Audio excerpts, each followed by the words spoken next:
class Islam. It's no law. It's Jamil Khalifa. Ọmọlẹ́rẹ́ Adams. Olókè méjì àkọ́mú orin. Okay. Islam got talent. We are back again. Inshallah, we are doing this again. Oh, Islam got talent. We are back again. Inshallah, we are doing this again. Oh.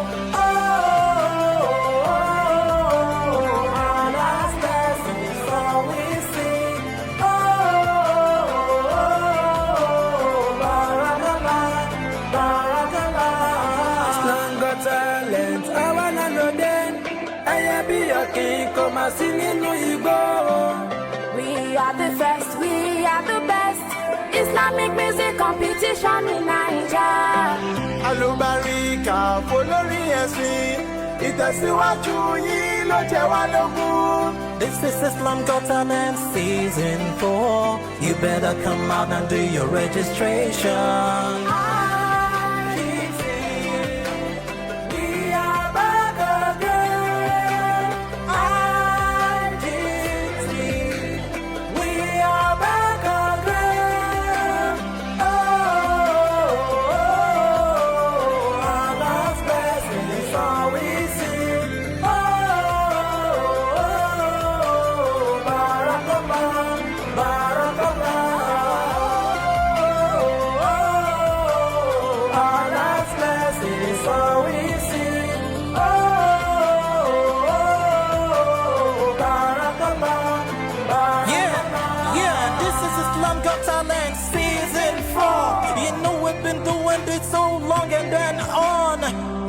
Register is 09016077471.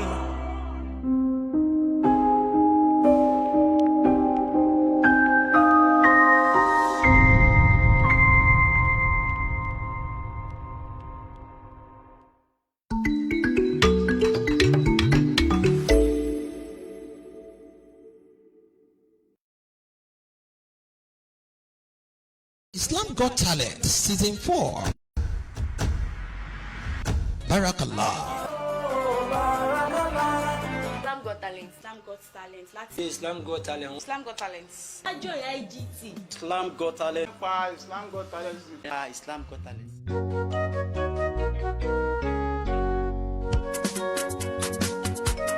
Islam Got Talent Season 1 la ṣe lẹ́kan sára. Season 2 tẹ̀lé ẹ sọ pé ó bù àyà. Season 3 ṣẹlẹ̀ ohun lọ̀rọ̀ tí wọ́n sọ tí wọ́n ò sọ tán. Ó yá ẹ kúrò lọ́nà fún Islam Got Talent Season 4. Ìdíje orin ẹ̀sìn Islam àkọ́kọ́ nílẹ̀ Nàìjíríà tún gbìnàyà pẹ̀lú ẹ̀bùn tí owó rẹ̀ tó 400,000 naira fún ẹni àkọ́kọ́, 300,000 naira fún ipò kejì àti 250,000 naira fún ipò kẹta pẹ̀lú ọ̀pọ̀lọpọ̀ ẹ̀bùn gbà mọ́bìnú bíi plasma TV, home theatre, ovenware àti bẹ́ẹ̀ bẹ́ẹ̀ lọ. Olùdíje mẹ́rìndínlógójì péré 36 contestant ní àyè wà fún láti fi orúkọ sílẹ̀ láti ọjọ́ kẹẹ̀ẹ́dógún oṣù karùn-ún 2023. Ìdíje gan yóò bẹ̀rẹ̀ ní ọjọ́ kọkànlélógún oṣù keje 2023. Wo bí gbogbo ìdíje àlùbáríkà náà yóò ṣe máa lọ lórí ìkànnì IGT lórí ayélujára. Islam Got Talent Season 4. Barakallah.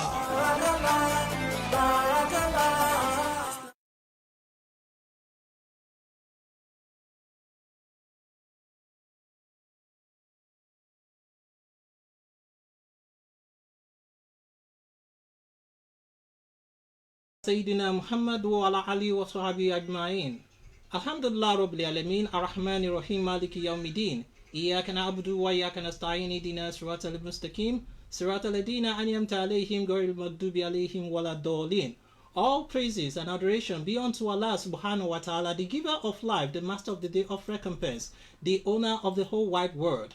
And with his name, I'm welcoming you to another edition of Islam Got Talent Season 4. And with this, I'm saying Assalamu alaikum wa rahmatullahi wa barakatuh. As to remain your humble host, Ifeleye Ayodeji Abdurrahman, the one you really love to call Class Islam. And I want to say Juma Mubarak to all our Muslim brethren out there. How has been your day so far? And I want to welcome you again to another fantastic and action-packed edition on this program. And again, Don't forget that last week we have another edition that took place within Group A, B, and C. And finally, let me be using this opportunity to congratulate all the guys that are, has proceeded to the next round of the competition. Because right about now, out of the 12 that contested last week, 6 out of them has gone to the semi-final level, and I want to say Barakallah fi. And to the rest of them that were unable to make it, I will still say Barakallah fi, because you have the guts, you have the talent, you have the courage to come out, and that alone is worth celebrating. I'll be right back. Go nowhere. Islam Got Talent Season 4.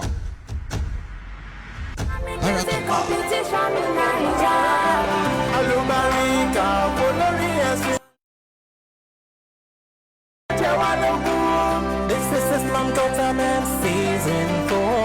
You better come out and do your registration. Islam Got Talent. Islam Got Talent. Islam Got Talent.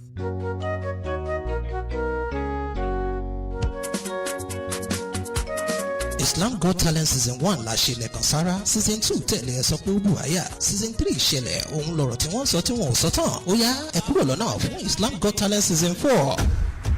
Ìdíje orin ẹ̀sìn Islam àkọ́kọ́ nílẹ̀ Nàìjíríà tún gbìnàyà pẹ̀lú ẹ̀bùn tí owó rẹ̀ tó 400,000 naira fún ẹni àkọ́kọ́, 300,000 naira fún ipò kejì àti 250,000 naira fún ipò kẹta pẹ̀lú ọ̀pọ̀lọpọ̀ ẹ̀bùn gbà mọ́bìnú bíi plasma TV, home theatre, ovenware àti bẹ́ẹ̀ bẹ́ẹ̀ lọ. Olùdíje mẹ́rìndínlógójì péré 36 contestant ní àyè wà fún láti fi orúkọ sílẹ̀ láti ọjọ́ kẹẹ̀ẹ́dógún oṣù karùn-ún 2023. Ìdíje gan yóò bẹ̀rẹ̀ ní ọjọ́ kọkànlélógún oṣù keje 2023. Wo bí gbogbo ìdíje àlùbáríkà náà yóò ṣe máa lọ lórí ìkànnì IGT lórí ayélujára. Islam Got Talent Season 4. Barakallah.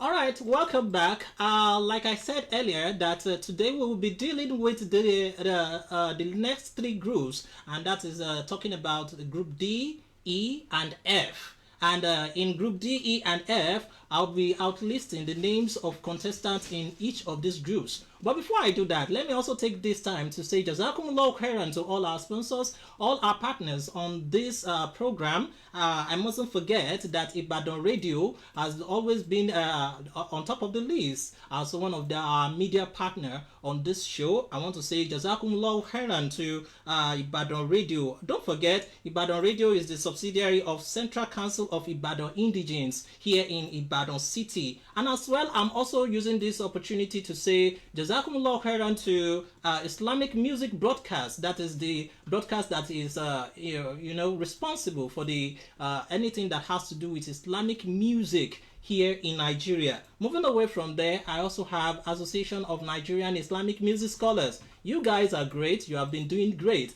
And like I usually say, this is the sister partner of Islam Got Talent Foundation itself, and they have been doing very, very well. You guys are the bomb, and I can't forget you for all those selfless support that you have been putting to ensure that this program comes to life. Moving away from there, I also have Ayola Edu Citadel. That is the only school that has been supporting this program from the onset. Jazakumullahu khairan. And I also have Mama's Image. Mama's Image, don't forget, I said one of my big brother in the city, talking about Mr. Yomi 35, is the CEO of Mama's Image. Jazakumullah khairan. And moving away from there, I also have Omonla Beauty World. Omonla Beauty World is owned by Ajia Omonla Mosro, Omonla Lawal. And, she is also the assistant executive director for the foundation, Islam Got Talent Foundation. And with this, she has been supporting us as well. I want to say Jazakumullah khairan again to every one of you. You guys, you are the bomb. You are doing well, and we also want to appreciate you wholeheartedly. All right. Last week we had some sort of contestants coming forward for the first time. You have the likes of in Group A, in B and C. We have almost 12 of them. Don't forget, we have Ajia Aliyu Warizat in Group A. We have Brother Nasiruddin Oyewole in Group B, in Group A as well. We have Brother Ismail Adekunle and Ajia Muritala Faridat. So, but in that group A, only 2 people were able to proceed to the next round, and that person were the likes of brother Nasiruddin Oyewole, who qualified from that group with, let me see, with 67 points. He qualified from that group with 67%. That is the point he had, and followed by brother Ismail Adekunle, who also qualified from that group with 36.5%. These are the 2 that were able to proceed to the next round of the competition. Moving down to Group B, I have brother Ridwan Olaoluwa.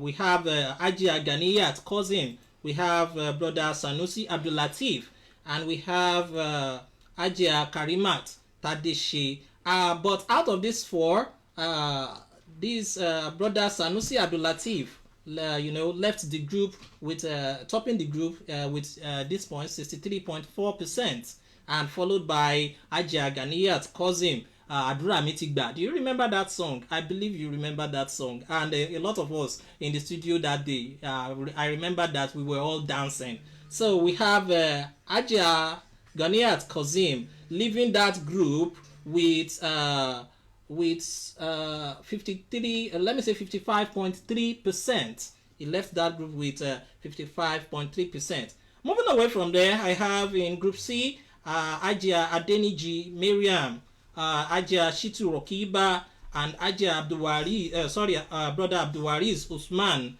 and brother Usman Olonwa. Out of these 4, Ajia Shitu Rokibat, the girl really tried. Let me say the lady or the woman really tried so hard that she left the group with 94.4%. She left the group with 94.4%. I think in all the groups, the Hajia Rokibat, Shitu, is the one with the highest mark ever. And moving away from there, I also have brother Usman Olonwa, who happens to be the second from Group C, and he also left the group with 54.5%. This is how every one of them has been doing in that group. I have to tell you this in order to give you the update of what went on last week. Now this week, we are coming back with Group D. In Group D, we have the likes of Ajia Yusuf Rafiat. We have brother Usman Muslim. We have brother Ajia Bello Rokiba, Rukoyat, sorry. And we have the likes of Ajia Sofiat Odonola. In Group E, we have Ajia Aderomu Zainab. We have brother Agunleyinju Idris. We have another brother here, Abdulaziz Muhammad. And we have sister Abubakar Fatima. And in Group F, we have Ajia Oladele Rofiat. We have the second person is brother Abibullah Owonikoko. We have brother Mohammed, and we have brother this is sister Abdukarim Khadija in Group F. But before we move on, like we have been also on all our social media platforms, we have been announcing it, and we have been telling the whole world that we are bringing on a guest judge who is also a very good friend of mine. I think we finished together in the higher institution of learning, and it's an opportunity to have worked with a kind of person like this. He's a musicologist and he's a music producer, which I myself can testify to this, and it's a good thing to have him in the studio with us. I have in person of Olumuyiwa, engineer. Let me call him engineer Olumuyiwa. I shouldn't say just Olumuyiwa like that. It seems like he's disrespecting Abi. Well, what do you think? So now he's going to salam to you at home. He's not a Muslim, but he's going to do that anyway. Salam to people at home now. Salam Wa alaikum salam wa rahmatullahi wa barakatuh. Yes, one thing I want you to know is that if he is not a kind of a person that knows his kind of do's and don'ts in this industry, I wouldn't have invited him here. But because we knows that he knows what he is doing when it comes to music, and that is why we have him as a guest judge. And we want to appreciate you, because this time in Niger, before person go leave time, come attend to another thing these days, we have to appreciate them. So I would say Jazakumullah khairan for appearing again here for us in this studio. But before we move on, let me just quickly throw these little questions so that our people can just get to relate with you. Okay. Who is Muiwa? As in, who is Engineer Muiwa? Well,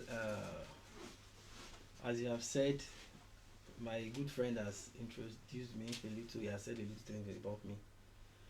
Well, we both studied at the Polytechnic Ibadan, so that makes me a certified musicologist. Yeah, certified one. Not be beg.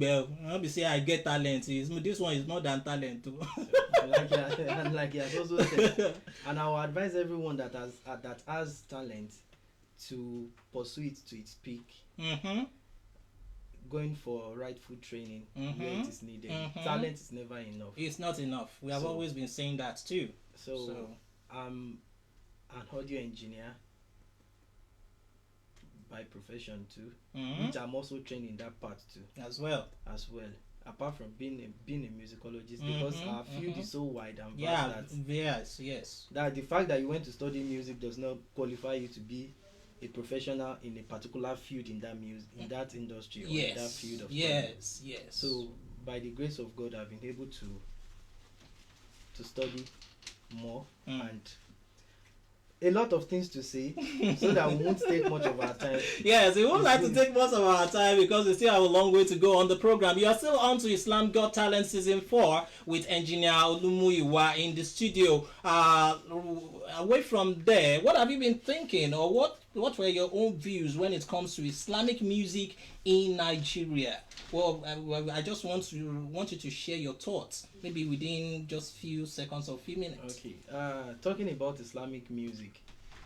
Well, even when the convener of this program, I mean the person of Ray himself, called me to come on this program, I told him I would like to be part of it, because I think there's a misconception about Islam and music.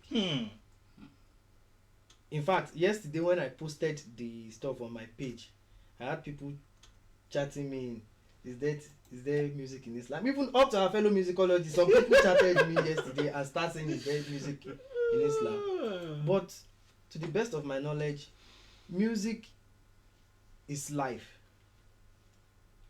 So even irrespective of your religion or your background or whatsoever, music plays an important role in your life, in your societal settings, in your cultural setting. So you can't remove religion as an aspect of the society of human existence. You can't remove it from music being an integral part of that society. So what am I trying to say is that Islam as it is has its own style of music. Though we have a little problem in trying to be able to identify it because of how it came by. Thank God we are having different musicians which are Islamic musicians that they are springing up.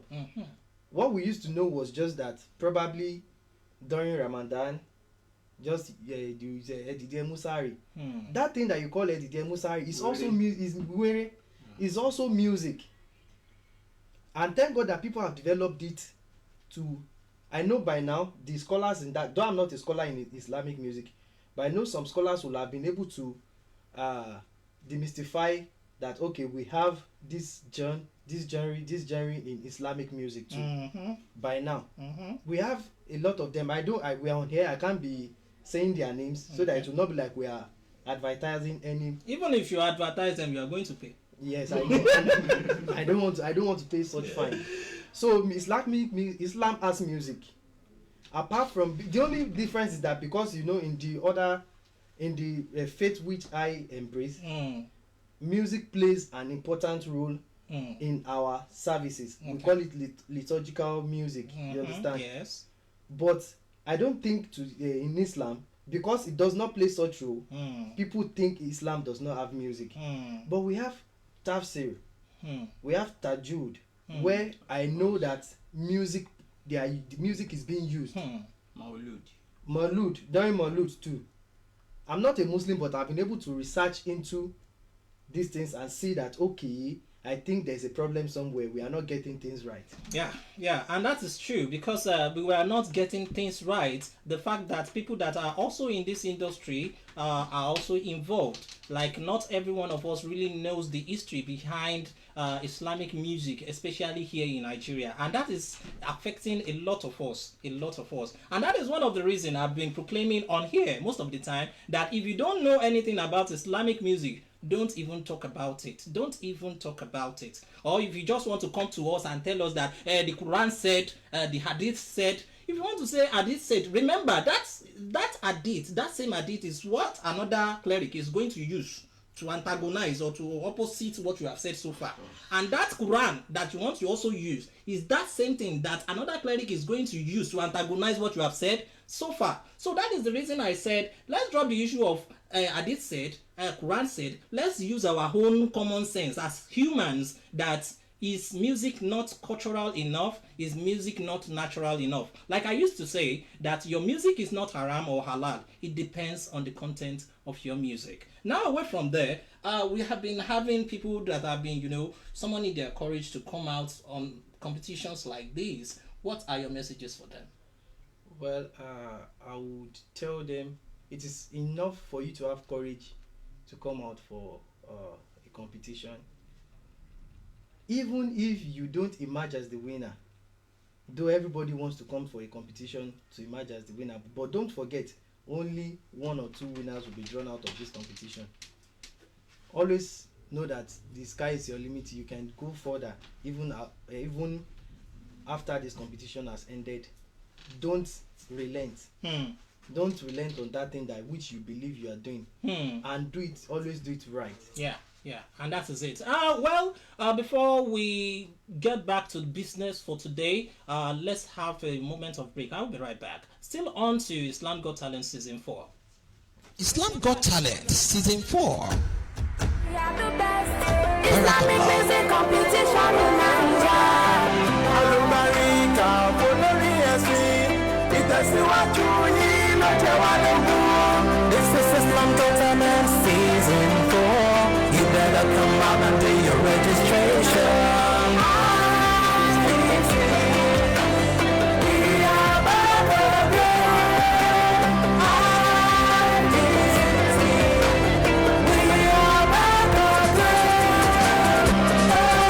Talent Season 1 àṣeyẹ Kasara, Season 2 tẹ̀lé ọ̀sán ogun àyà, Season 3 ìṣẹ̀lẹ̀ ọ̀rọ̀ tí wọ́n sọ tí wọ́n sọ tán. Ó yá ẹ kúrò lọ́nà Islam Got Talent Season 4.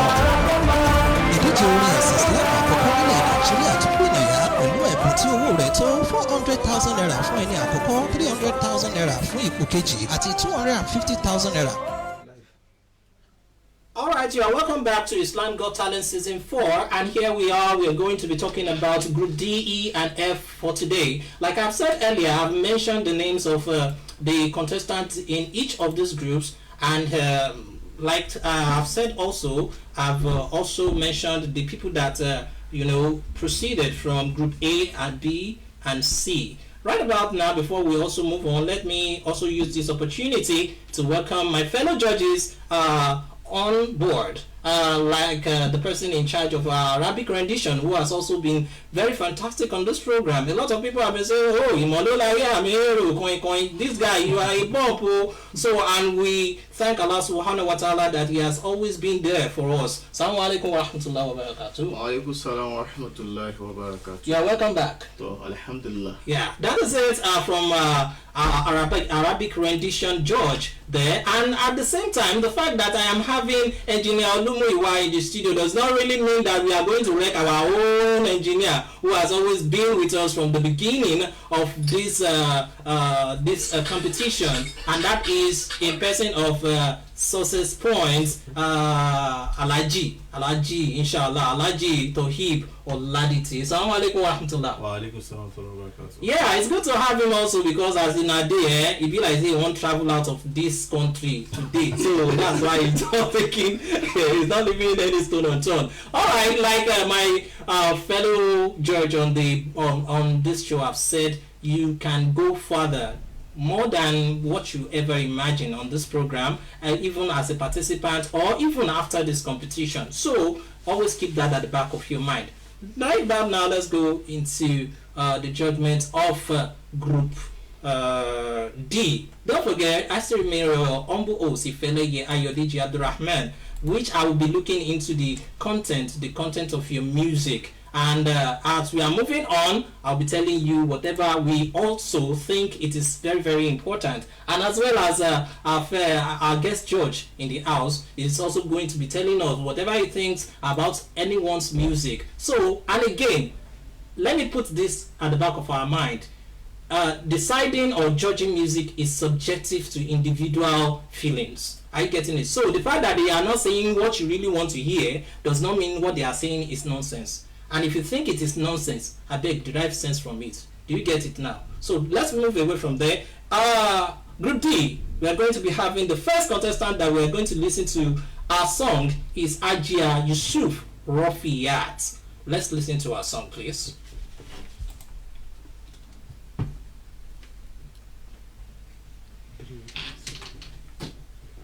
Ajia Yusuf Rafiyat.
Sources point, bring it back.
Kí ló bá wúre ìwà ni, kí la fi ń gbáyé ìwà ni, bá fi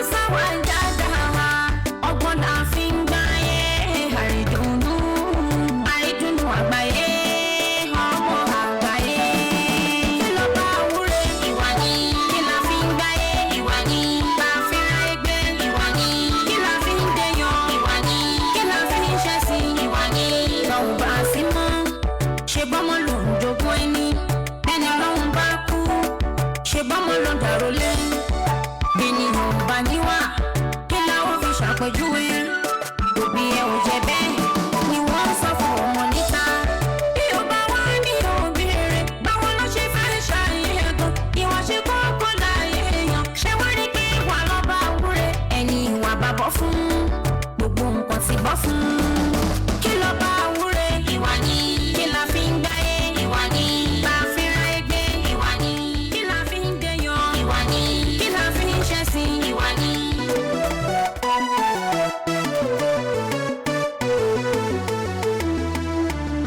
Islam Got Talent Season 4. Okay, we'll be live here. Barakallah.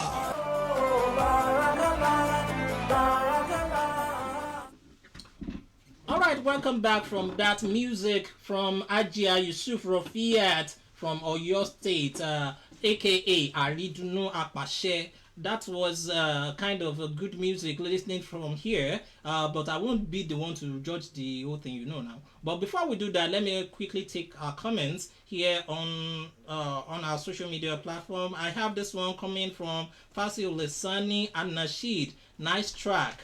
I think he is referring to the song he listened to just right now. I can see this emoji from Ajia Zainab Omolenya Nobi. Alright, brother Kodri Arafa Abiodun wa alaikum salam. I think he's trying to respond to a salam there. And I have Queen Okpeyemi. Is this Queen Okpeyemi? Salam alaikum wa rahmatullah wa barakatuh. Wa alaikum salam wa rahmatullah wa barakatuh. Please keep sending your comments, keep sharing, and ensure that you are following us on this dial. Right, we have listened to Yusuf Rofia. Let me start with Arabic rendition. Yes.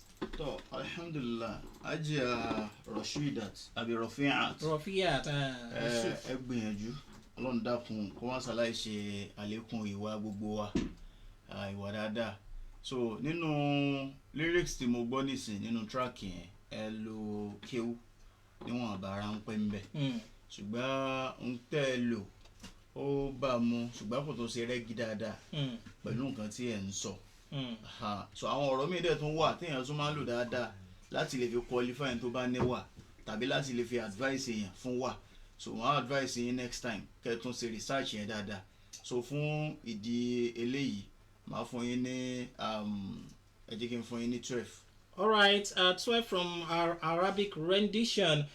Even though this song was produced by someone that we all know very, very well. But before we talk about that, let me also go to our guest judge. What do you think about the mixing and mastering of that work so far? Well, from what I could hear, the song is not a bad song. I mean the track, rather. It's not a bad track in terms of mixing and mastering. Though it can get better. So as an engineer, if you want to grade that work based on the mixing and mastering, 15 marks, what are you going to give? Are there any lati tún gbọ́ ni kí play for you?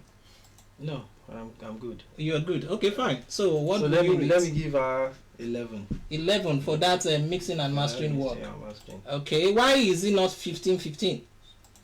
Mixing and mastering is I want to use a particular language. It's relative. Okay. So the kind of music that she wants to do some kind of Islamic music, but I could still feel pop there. Okay. Do you understand? So that's why I will still have to take a little out of it. Like, okay, you derive some mark because you are feeling some sort of pop out of that music. I want to commend her that apart from that one, I want to commend her on the content of the song. I just want to say something. No problem, you are free. She fulfilled the purpose, one of the purpose of music. Apart from entertainment, music is to serve as a tool for correcting ills in the society. This track is trying to instill one of the societal values, which is good character and uprightness in the society, in your home, everywhere you are. And I give it to her. All right, that's good. Yeah, I've graded her everything. On top of the content. All right, even though no problem, he's not in charge of the content, but we are going to also to consider what you have said so far. But the fact is this. Because I know a lot of people will be like, success point, now he missed the thing, and success point is on seat. Is he going to give him 15, give her 15? And thank God in here we have a fellow judge in the house who is also here to, who has listened very well. And if he can grade that work, he wasn't there when they do it too, and the humanito she gari tí wọ́n fi fún wọn ní 11 out of at least téèyàn bá gba 11 gan nínú 15 ẹjọ ó gbìyànjú now. So bó bá jẹ́ pé success point ló wá ní òun fúnra òun ní 12 dẹ̀rọ̀ pé àwọn èèyàn wá ní kò possible nǹkan kan. So this is the reason why we will be leaving success points out of the judgments of that mixing and mastering of that work. So thank God, thank Allah subhanahu wa ta'ala, we have a judge already who happens to be a guest judge, so you are seen to that. So you are going to have 11 on that finally. Lórí àkókò lè sọ wípé kẹ́yìn náà tún judge ara yín lórí mix. Let's pé mix ẹ̀ dáadáa ní. But here we are, yes now, this is Islam Got Talent, and this is just to tell you that tó mọ bá sori báyìí àwọn tó ní bá ti máa ṣe kíni àti máa bend orí yẹn tó máa ṣe kíni tó máa straight padà. So if that should be the case, you are having 11 over 15 for your mixing and mastering. That is that. And away from that, talking about the content of your music, yes, I have to give it to you. You have that sonorous voice, which is a good one from you. And the content you have talked about so far, like he said, that the music is more than entertainment thing. It's also an edutainment kind of work. Gẹ́gẹ́ bí orúkọ àfàwà edutainer one. So and anytime you sing, you're entertaining people and you're educating them at the same time. It goes a long way. But that topic is very common, which I can see in this industry. Don't forget, Iwa. I think there are some star-studded Islamized musicians that has been talking about Iwa all the time. Kí ló ṣe Iwa náà ò ṣe bẹ́ẹ̀ yẹn náà burú tó bẹ́ẹ̀ náà. But why can't we just think about thinking, in a wider range, taking your own content of Iwa from another perspective. Let me give you an instance. Like I told some people, we are singing about Ife. Most of the time when we want to sing Ife in Islamized music industry here, people will talk about ọkọ mi, ìyàwó mi, nǹkan so ẹwà lónìí, ànífẹ́ ara wa. But that is love is more than that. You have a lot of things that you can attach with love. What about God's love to the world? Allah did not love us. Allah loves us now. He even gave us a lot of prophets. He even overlooked our misdeed many times, countless times. What about his love for us? We are not talking about that one. We'll now be talking about ọkọ mi so nífẹ̀ẹ́ mi kò sí bó ṣe lè dùn tó nǹkan kan náà lẹ ṣe ń kọ. Are you getting it? So let's think about a wider range of topic whereby we can come in and people will sit down and say, yes, this one is new, it's different. It's not that there's anything new, but do that same thing in a new way, in a new form. Àmọ́ pé wà náà lẹ́yìn náà fẹ́ sọ̀rọ̀ nípa ẹ̀, ṣùgbọ́n ẹ sọ̀rọ̀ nípa ìwà yẹn lọ́nà tó jẹ́ wípé tá a bá ń gbọ́ gan àwa gan máa wò pé yes, ẹni yìí ní àròjinlẹ̀ tó yàtọ̀ sí àwọn èyí tá a ti ń gbọ́. Ṣé mo nǹkan tí mò ń sọ yẹn? So on top of that, I'm going to give you 14 over 20. Bó ṣe máa ń jẹ́ náà nìyẹn. So now let's go. The total of your mark is going to be 11 plus 12, that is 23. 23 plus 14, and that is 37. So Ajia, ẹ̀yin náà gbìyànjú, ẹ̀yin náà kó díẹ̀ nínú gbogbo nǹkan tá à ń sọ yìí láti àárọ̀. So 37 over 50. I hope your fans will be able to help you out with the rest of the mark. Now let's go down to brother Usman Muslim from Lagos State. According to him, he's aka Aremo Odere Arewa. Let's listen to his music. ẹni àtòrí ẹ̀dá ní sáyé ó dé pẹ̀lú sílámù ó ní àmọ́ kírun déédé ó ní àmọ́ ọlọ́run lọ́kàn kádáwé rámọ́dánà àti bẹ́ẹ̀ bẹ́ẹ̀ lọ ẹjẹ́ yòókù mú ọmọ oníṣẹ́ ńlá.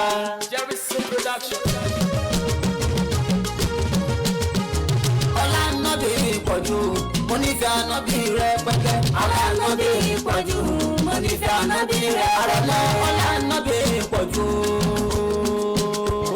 ọlá nàbí pọ̀jù mo nífẹ̀ẹ́ ànábì rẹ pẹ́pẹ́. ọlá nàbí pọ̀jù mo nífẹ̀ẹ́ ànábì rẹ pẹ́pẹ́. asàlámù aláìkùm gbogbo ayé asàlámù aláìkùm gbogbo ayé mùsùlùmí mo tún dé àrẹ̀mọ òdèrè àrẹwà àtúndé bàṣẹ màndé ọ̀rọ̀ lórí ànábì látúnwá rọ̀ṣúlù láyé òjíṣẹ́ ńlá akẹ́yìndínlẹ́gbọ̀n ta kọ́kọ́ dá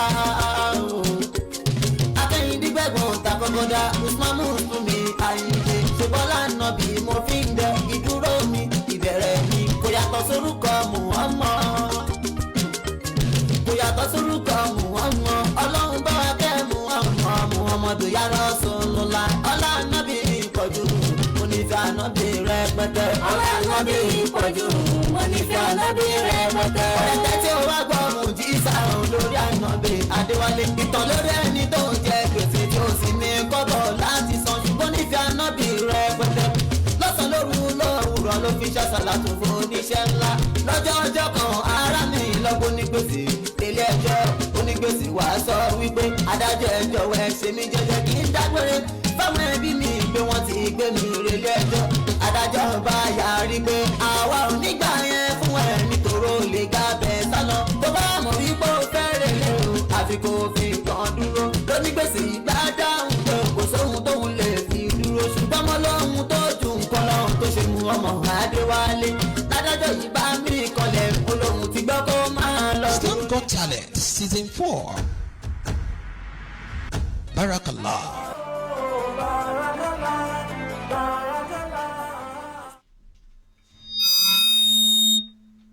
All right, welcome back from the music from brother Usman Muslim Aremo Odere Arewa. But on my own side, I don't like the way the music starts. So I want to balance my hearing very well. So let's go on that music again. Engineer, please, let's do it. Let's listen to it one more time.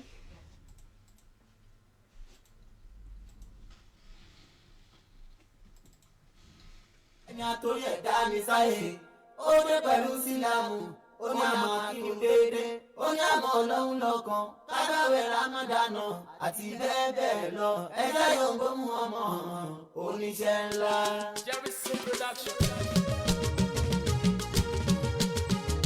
ọlá nàbí pọ̀jù mo nífẹ̀ẹ́ ànábì rẹpẹtẹ. ọlá nàbí pọ̀jù mo nífẹ̀ẹ́ ànábì rẹpẹtẹ. àrẹ̀mọ ọlá nàbí pọ̀jù. ọlá nàbí pọ̀jù mo nífẹ̀ẹ́ ànábì rẹpẹtẹ. ọlá nàbí pọ̀jù mo nífẹ̀ẹ́ ànábì rẹpẹtẹ. asàlámù aláìkùm gbogbo ayé asàlámù aláìkùm gbogbo ayé mùsùlùmí mo tún dé àrẹ̀mọ òdèrè àrẹwà àtúndé bàṣẹ màndé ọ̀rọ̀ lórí ànábì látúnwá rọ̀ṣúlù láyé òjíṣẹ́ ńlá akẹ́yìndínlẹ́gbọ̀n ta kọ́kọ́ dá akẹ́yìndínlẹ́gbọ̀n ta kọ́kọ́ dá usman mùsùlùmí àyíǹde ṣèbọ́lá ànábì mo fi ń dẹ ìdúró mi ìbẹ̀rẹ̀ mi kò yàtọ̀ sórúkọ Muhammad kò yàtọ̀ sórúkọ Muhammad ọlọ́run bá wa kẹ́ Muhammadu ya Rasulullah ọlá ànábì pọ̀jù mo nífẹ̀ẹ́ ànábì rẹpẹtẹ. ọlá ànábì pọ̀jù mo nífẹ̀ẹ́ ànábì rẹpẹtẹ. ọ̀rẹ́tẹ̀ tí ó wá gbọ́ mùjísà lórí ànábì Adéwálé ìtàn lórí ẹni tó ń jẹ gbèsè tí ó sì ní kọ́bọ̀ láti san ṣùgbọ́n nífẹ̀ẹ́ ànábì rẹpẹtẹ. lọ́sàn lóru lówùrọ̀ ló fi ṣàṣàlátù fún oníṣẹ́ ńlá lọ́jọ́ ọjọ́ kan ará mi lọ́gbọ́n ní gbèsè ilé ẹjọ́ onígbèsè wàá sọ wípé adájọ́ ẹjọ́ wẹ̀ ṣe mí jẹ́jẹ́ kí n dágbére fáwọn ẹbí mi pé wọ́n ti gbé mi relé ẹjọ́ adájọ́ bá yarí pé àwa ò nígbà yẹn fún ẹ nítorí ó lè gbà bẹ́ẹ̀ sálọ tó bá mọ̀ wípé ó fẹ́ relé o àfi kò fi kàn dúró lónígbèsè ìgbà dáhùn pé kò sóhun tóun lè fi dúró ṣùgbọ́n mọ́ lóhun tó ju nǹkan lọ́hun tó ṣe mú ọmọ Adéwálé ládájọ́ yìí bá mi kanlẹ̀ olóhùn ti gbọ́ kó máa lọ dúró ní Islam Got Talent Season 4 Barakallah.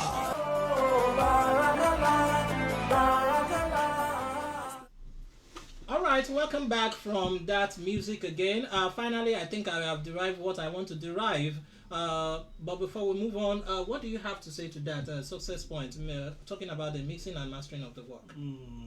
Àwọn issue tí mo rí pẹ̀lú iṣẹ́ yẹn ni pé kórè acapella yẹn kí iṣẹ́ yẹn ò wà òkè dáadáa ń bẹ̀. Tẹ́ bá tún wo chorus yẹn náà, chorus yẹn kò ṣùjọ, it's like bí pé kéèyàn méjì kankan máa kéèyàn gbé chorus, voice yẹn ò really wọn mix chorus yẹn lásán. Ẹni tó mix iṣẹ́ yẹn wọ́n target just only lead vocal. Wọ́n target àwọn tí wọ́n débi chorus ọ̀hún tẹ̀lé. Nǹkan tí mo rí pẹ̀lú iṣẹ́ yẹn. So kí lẹ fẹ́ fún wọn? Wọ́n fún wọn ní 10. All right. Arabic rendition, what do you see to that so far? Alhamdulillah. Téèyàn bá fẹ́ sọ̀rọ̀ Ànábì wa Muhammad sallallahu alaihi wasallam, nǹkan téèyàn lè lò ó pọ̀ gan. So my advice àfa Àrẹ̀mọ Òdèrè, so kí wọ́n tún kàn lọ gbá research sí lóríṣiríṣi, so tí wọ́n fi máa lo àwọn ọ̀rọ̀ kí ó kọ̀ọ̀kan nínú orin wọn, so kò sí kí ó ń bẹ̀. So in case of that, máa fún wọn ní 5 ló ń jẹ́ ọmọ tí ó kú òfèlì. Ọmọ tí ó kú òfèlì. 5. Okay. That doesn't mean that we are going to take it away from our guest judge in the house. What do you see to that music? Well, the music as it is, like Success Point has said, I have issues with the chorus, because any music you're trying to do, I can see that it's trying to use a story, it's trying to use a storyline. Yes. Now, nobody, he has done well trying to use a storyline, but he didn't focus much more on his chorus, because chorus is something to help àwọn èèyàn wọn máa tètè identify pẹ̀lú. Do you understand? Now, out of what he has used for his verse, he could have derived some things for the chorus, which people can actually remember, even in the story that he's using for the holy prophet. He's trying to describe the holy prophet and stuff like that. Peace be unto him. You understand? So I think that's what I have to say. All right, brother Usman Muslim. So far so good. You have already you have 15 marks in your pocket, but here we have number 1, your a cappella. The way there's something they call enjambment in literary work. That is, this enjambment means the connection between the first line of your work and the one that follows. So if there's nothing like an enjambment, are you getting it? Then that work, so there must be something that will connect your first line of work together with the one that is coming behind. So the way you deliver that a cappella, ó dẹ̀ máa ń ṣẹlẹ̀ most of the time nínú industry wa tó jẹ́ pé àwọn èèyàn kọ̀ a cappella ẹ kò gbọ́ lẹ́ẹ̀kan náà wọ́n kò bẹ̀rẹ̀ dún ní ẹ̀yà and it's not supposed to be, as in like you have delivered an a cappella. When you now want to move into the body of your music, it should just come gradually, like okay bí a ṣẹ̀kẹ̀rẹ̀ ní ó kọ́kọ́ wọlé ní o tí àwọn other things máa tẹ̀lé, then you now go into the music. But all of a sudden àárín wa bí tó bá ti kọ a cappella yẹn báyìí pro ẹ̀kọ́ náà bá wọn á dẹ̀ wọnú. It's not like you don't give that enjambment any purpose. Are you getting it? So nǹkan bá ń pè ní enjambment nìyẹn, that is bẹ́ẹ̀ ṣe drop a cappella yín yẹn, then orin tó fẹ́ máa wọlé then should be in a gradual process, maybe a process at which maybe ṣèkèrè àkọ́kọ́ wọlé agogo àtẹ̀lé nǹkan kan ṣe, then you now start to establish yourself based on your so everything will come up one after the other. And these are the things tó jẹ́ pé ọ̀pọ̀lọpọ̀ máa ń wò mọ́ àwa mùsùlùmí lára tí wọ́n máa sọ wípé what do you think they know about music? They don't know anything about music now, so they are just doing it, so which is not supposed to be. Now away from that, I also want to listen. When I heard you starting a story, I thought that that story is going to be very very interesting, but my brother that story yẹn ó ní k-leg gbọ́dọ̀ parọ́ tán yìí, story yẹn ní k-leg, because àwọn story kan wà tó jẹ́ wípé tí a bá ń gbọ́ you should be able to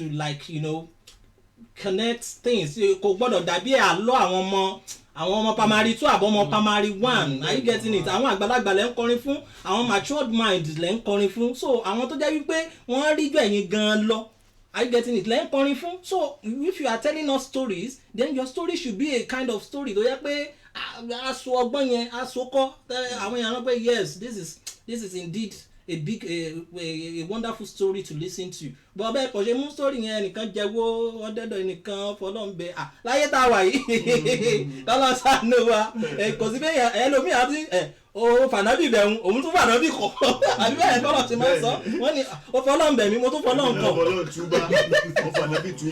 So kò sí bó ti lè ṣe tó are you getting it? But there should be a way whereby we take stories from which people will be able to learn very greatly. Are you getting it? Tó yẹ pé kò ní sí any sideways into it. And again I have to give it to you because like in the last season this is one of the things that gave our ambassador, the first winner of our prize last year, it gave him a top notch, and that was because he came up with stories that are very very different. Are you getting it? Lukman Olokemeji is trying when it comes to telling stories. Are you getting it? I'm not saying go and learn from him, but if you can listen to some of his songs or listen to some of other songs that are related to storytelling in Islam, you'll be able to get what I'm talking about. So that is that again. And talking about the prophet, I also want to give that to you. That is good. Even though while you were singing, you are also singing your own eulogy, like a mini Aremo Odiri, a mini Kiniko Atimo Paremo Odiri, Atipuruko Yimbi, Atini Usman Muslim Lenge, Aremo Odiri. Atusọ bíi ti wá gan, àsọ pé láti kò lè ti wá. So àwọn expect pé nígbà tẹ́ bá tún kọ 2 minutes tẹ́ fẹ́ kọ yẹn ẹsẹ̀ tí mo dárúkọ èmi ní Aremo Odiri mo ti dé sí yín lọ́rùn ẹ káàbọ̀ nǹkan kíníkan. So you don't need it because the more you are doing that is bringing down your mark small. So but with that I'll still give you 13 marks over 20. I think we'll that when we see that now. So now let's move down to the next one. But before we move down, your total mark right about now, brother Muslim, you have 28 over 50. You have 28 over 50. I hope your fans will be able to help you out with the rest of the mark. Now moving away from there, I have Ajia Rukoya Bello Rukoyat. Temini Success daughter. Temini Success daughter. I'll be so delighted to listen to that song because Temini Success happens to be one of the best Islamized musicians we can talk about right about now when it comes to Yoruba Islamic music. So let's listen to Bello Rukoya, Temini Success daughter from Ogun State. Ìyá mi wá jèrè láyé ìdààmú ọjọ́ ìkúlẹ̀ rẹ̀ kìí ní kọ́. Ìyá mi wá jèrè láyé ìdààmú ọjọ́ ìkúlẹ̀ rẹ̀ kìí ní kọ́. Màmá tí ó ṣe rà lẹ́gbẹ̀rún ọ̀kẹ́. Màmá tí ó ṣe rà lẹ́gbẹ̀rún ọ̀kẹ́. Bí mo ṣe níta bí mo délé máa fẹjọ́ sùn màmá. Bí mo ṣe níta bí mo délé máa fẹjọ́ sùn màmá mi. Màmá mi yá sọ fún mi pé káre ọmọ ọkọ nìyẹn. Màmá mi yá sọ fún mi pé káre ọmọ ọkọ nìyẹn. Mi ò jẹ́ gbàgbé ìyá mi, abiyamọ tòótọ́ ní Àmọ̀kẹ́. Mi ò jẹ́ gbàgbé màá mi, abiyamọ dáadáa ní lọ́jọ́ rírí jẹ́ àtọjọ́ àìrí. Ọjọ́ kẹ́gbẹ́ bí iṣu ló pọ̀, ọjọ́ títa ríro. Ọjọ́ títa ríro, ọjọ́ kíké pípariwo. Kò yí sí rárá o Àmọ̀kẹ́, kò yí sí rárá màmá mi ò ṣe fi ṣeré o. Ìyá mi ọjọ́rẹ́ láyé ìdààmú ọjọ́ ìkúlẹ̀ rẹ̀ kiri mi kọ́ o. Bí màmá bá ń pè mí mi ò jẹ́ sọ á. Bí màmá bá ń pè mí mi ò jẹ́ sọ ó. Torí títa ríro ọjọ́ ìkúlẹ̀ kiri mi kọ́ o. Àbí ta ló fẹ́ fọjọ́ ṣiṣẹ́ kó fẹ̀yìn ọwọ́ dànù. Màmá mi máa ní wúrà tèmi. Mo tọrọ lọ́wọ́ Ọlọ́run ọba ìlàyé. Jẹ́ kí màmá mi fẹ̀yìntì kó jẹun ọmọ o. Mi ò ní gbàgbé o. Tógo mi bá búyọ. Mi ò ní gbàgbé rẹ̀. Mi ò ní gbàgbé rẹ̀ torí abiyamọ ni. Ìyá mi wá jèrè láyé ìdààmú ọjọ́ ìkúlẹ̀ rẹ̀ kiri mi kọ́ o. Ìdààmú ọjọ́ ìkúlẹ̀ rẹ̀ kiri mi kọ́ rárá. Ìdààmú ọjọ́ ìkúlẹ̀ rẹ̀ kiri mi kọ́ o. Àní ìdààmú ọjọ́ ìkúlẹ̀ rẹ̀ kiri mi kọ́. Islam Got Talent Season 4. Barakallah.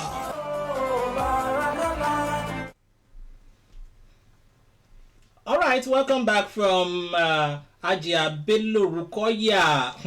In fact, you need to go behind the scene and see our engineer dancing to that, rocking his body to that music. So, but before anything,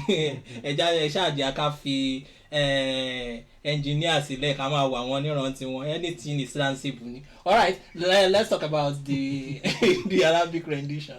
Jerry, nínú Quran wọ́n kọ̀ lọ́rọ̀ búkà aláàtàbùdó ilá ìyàwó àwọn àyà pọ̀ téèyàn lè lò fáwọn òbí èèyàn fún iye èèyàn báwa sọ iná lè ìsáná bí wàá lè yìí gbogbo ẹ̀ báwọn sọ alájà tẹ́ bá ti fẹ́ máa kọrin tó ti jọmọ́ táwọn òbí yín gbà mí kódà ibì kan tún wà táwọn èèyàn sábà máa ń lò táwọn àbáwá oníwákà gan tún máa ń lò tó máa ń ní Ọlọ́run bá mi kọ́ àwọn òbí mi gẹ́gẹ́ bí wọ́n ṣe kẹ́ mi ní ayé ó wà ní Quran kìíní kan wàkúlù rọ́bì rẹ̀ hàmù mọ́ kàmá rọ́bà yá ní sọ̀gíran kẹ́ ẹ lò yẹn gan lásán gan ó ti tó so ẹ lò kankan so in case of that ìyá òkú ọmọ òkú ni 5 marks. adúpẹ́ lọ́wọ́ Ọlọ́run ìyá òkú ọmọ òkú ọpẹ́ ni ọ̀ya mixing and mastering.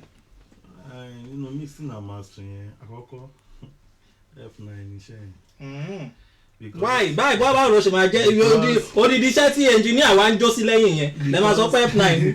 tẹ bá gbọ́ iṣẹ́ yẹn àkọ́kọ́ hip hop beat full hip hop beat ló kọrin sí kò wá tún kọrin yẹn ní term of pé wọ́n fẹ́ kọ hip hop wọ́n fẹ́ kọ Islamic wọ́n gbé beat hip hop sí F9 ó ti lọ fà jù síra wọn. ẹ̀kejì tẹ bá gbọ́ àwọn lead yẹn gbogbo ẹ̀ it's just like kéèyàn kan máa mú phone kó máa fi record bó ṣe ń gbọ́ létí tèmi kò sí ẹjọ́ bí ẹni pé inú studio náà ti ṣe bí kéèyàn fi phone record ló ṣe ń sound létí mi so that's the àwọn error tí mo rí ń bẹ́ẹ̀ ni. all right a ti gbọ́ ti ṣí ẹ jẹ́ ká tún gbọ́ tàwọn ọ̀gá kí lẹ́yìn fẹ́ fún wọn.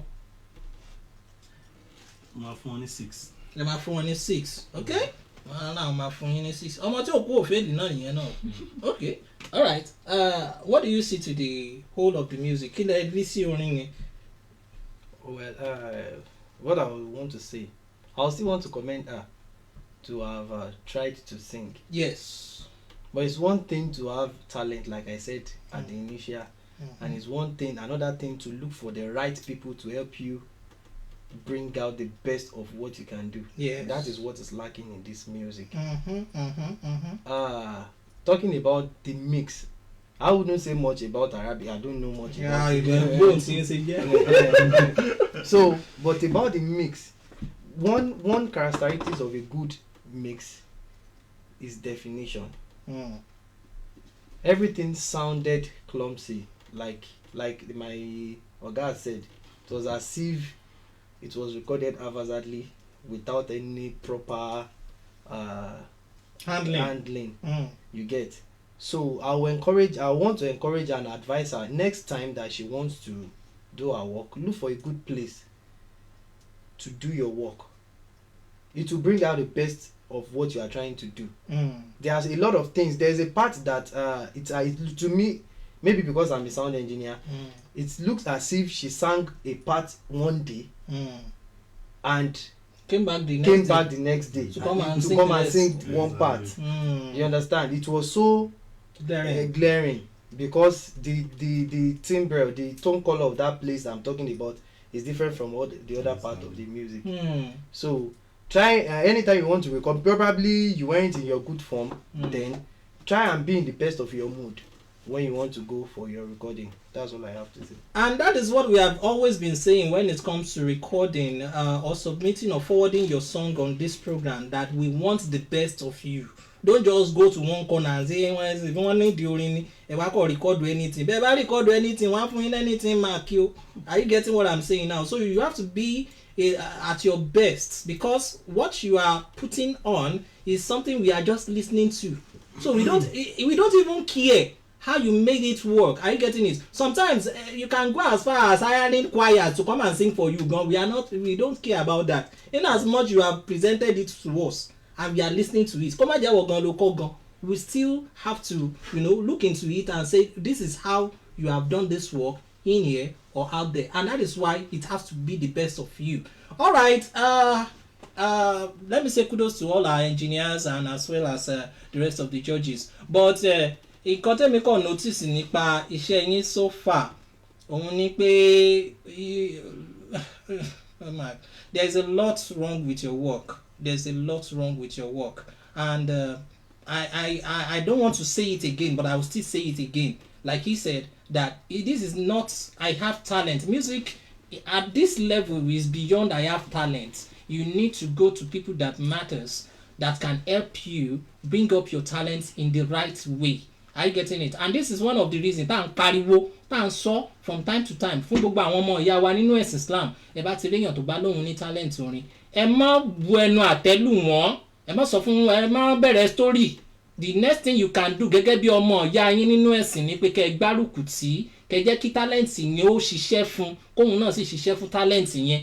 That is how it can work. Now nǹkan tó ń ṣẹlẹ̀ sí sísítà wa yìí ni pé she did not have something we call a balanced ear training work. Are you getting it? It's like she's singing out of beats at a point in that music. Mi mọ̀ bóyá àwọn other judges gbọ́, but personally mo rí pé ó dé stage kan nínú iṣẹ́ yẹn ẹ̀ ń sáré ju beat lọ, beat wa ń tẹ̀lé yín bọ̀ lẹ́yìn, àbí ẹ̀yin beat ti ṣáájú ẹ̀yin náà ń tẹ̀lé beat bọ̀ lẹ́yìn. So these things, it goes a long way. Are you getting what I'm saying? Mo ní talent ò kàn. There are sometimes you need to build your inner hearing. Nígbà táwa náà wà níléèwé wọ́n ń pè kankan ní ear training. Are you getting it? The ear training, that we are well to listen well, know how to follow music, know how to interpret, know how to understand, know how to comprehend. That is music.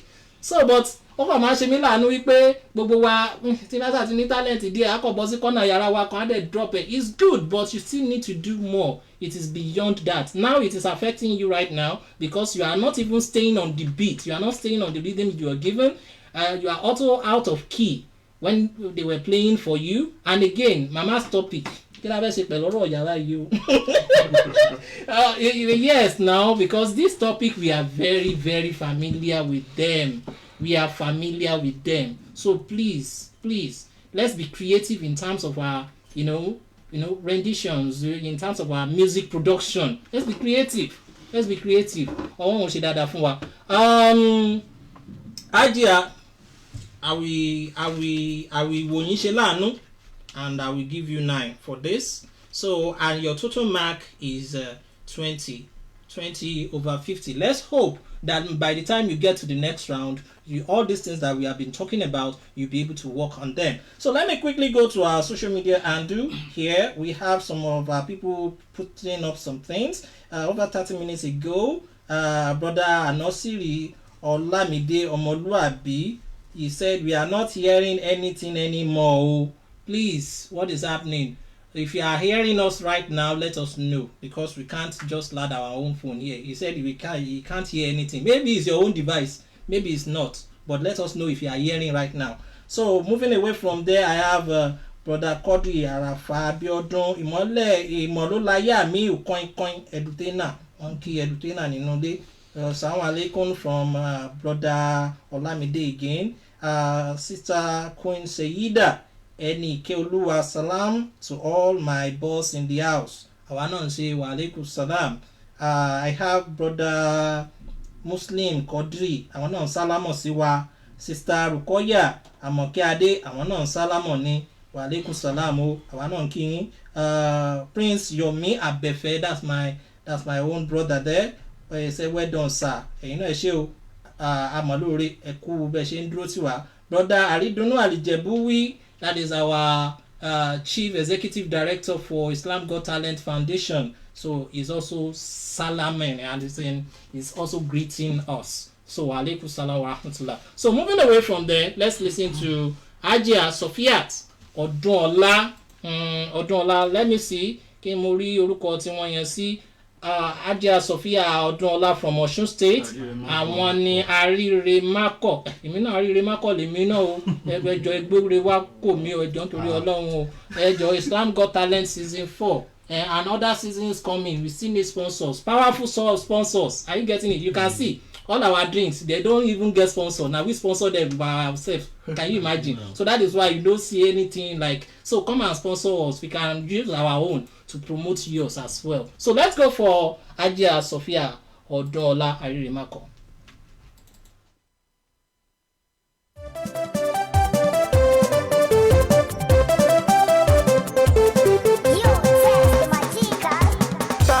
mi káyé mọ̀ pé mo ráyé wá láti ibi tóun ti ń yọ bọ̀ débi tó gbé wọ̀. Jẹ́mi náà ò dá pé sì kí n dògo ọmọ. Tọ́ra mi káyé mọ̀ pé mo ráyé wá láti ibi tóun ti ń yọ bọ̀ débi tó gbé wọ̀. Jẹ́mi náà ò dá pé sì kí n dògo ọmọ. Tọ́ra mi káyé mọ̀ pé mo ráyé wá o.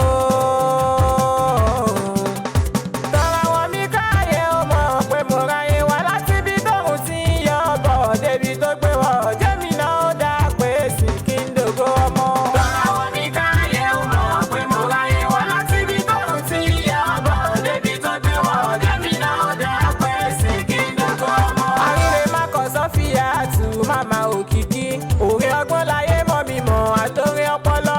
Àsọdànù ò sí lọ́rọ̀ mi Àmọ̀kẹ́ Adé. Mo bẹ lọ́wọ́ aláwòrán ọba tó ní mí. Tọ́ra mi káyé ó mọ̀ pé mo ráyé wá. Tọ́ra mi káyé ó mọ̀ pé mo ráyé wá láti ibi tóun ti ń yọ bọ̀ débi tó gbé wọ̀. Jẹ́mi náà ò dá pé sì kí n dògo ọmọ. Bí ṣúgà bá ti jábọ̀ lè ìrà sì máa wá. Ìṣẹ́jú kan sí kejì wọ́n á sì máa lá. Bẹ́ẹ̀ bá ṣe bẹ́ẹ̀ tí ó níyọ̀ àtẹ máa ní ajẹ́. Kò sẹ́ni láyìn tí a bá kẹ́rẹ̀ jẹ́ rárá. Má jáyé ogún mi pé kí n yára wọ̀nà mìíràn tán. Lẹ́nu iṣẹ́ tí mo bá wá sọ mí dògo ńlá. Jẹ́mi náà ò dá pé sì kí n dògo ọmọ. Tọ́ra mi káyé ó mọ̀ pé mo ráyé wá láti ibi tóun ti ń yọ bọ̀ débi tó gbé wọ̀. Jẹ́mi náà ò dá pé sì kí n dògo ọmọ. Jẹ́mi náà ò dá pé sì kí n dògo ọmọ. Jẹ́mi náà ò dá pé sì kí n dògo ọmọ. Àríre má kọ Sọ́fíà tù kí n ríre gbámú. Jẹ́mi náà ò dá pé sì kí n dògo ọmọ.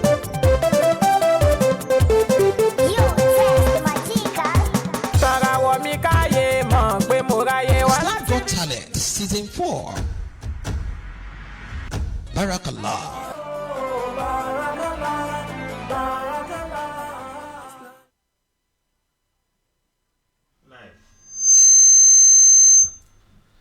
All right, welcome back from Ajia Sophia Odunola Ariremako. That was good music there. Listening, talking about the rhythm level. Me, I like that rhythm level. So, but nevertheless, I've not talked about the content of the music. So, if but let's talk about the Arabic rendition. ṣe rí ẹ dákun gbogbo àwa tí à ń tájọ wà nínú competition yìí ẹ jọ̀ọ́ máa advice wa gẹ́gẹ́ bí mi ṣe ń tẹnu mọ́ ẹ máa bá wa fi kéwú bó ti wù kó ṣe kínní bóyá àwọn ọ̀gá wa lè mẹ́wàá bá sọ̀rọ̀ ká má máa wò mí bí ẹni tó wicked àwọn ti máa wò pa ẹgbẹ́ bá ti dọ́dọ̀ ilé ntí ẹ̀ òdo ni ó fún wa kọ́sítò bá ti lo kéwú bó ti máa jẹ́ nìyẹn o. lórí máa jẹ́ yẹn ọmọ tí òkú òféèlì ni o kódà òdo ló yẹ kẹ́ ẹ mọ̀ gbà torí bẹ́ẹ̀ jẹ́ èlò rárá ṣùgbọ́n torí pé orin tẹ́ ẹ kọ orin ẹ̀sìn ní. orin ẹ̀sìn ní kí wọ́n máa fojú burúkú wè mí bóyá padà gbé ọ̀rọ̀ kẹ́ mọ́ lọ gbàgbé àmì ìkọyínkọyín kẹ́ mọ́ lọ pàdé ẹ̀ bóyá ìgbé tèmi tẹ́yìn ọmọ àti kéwú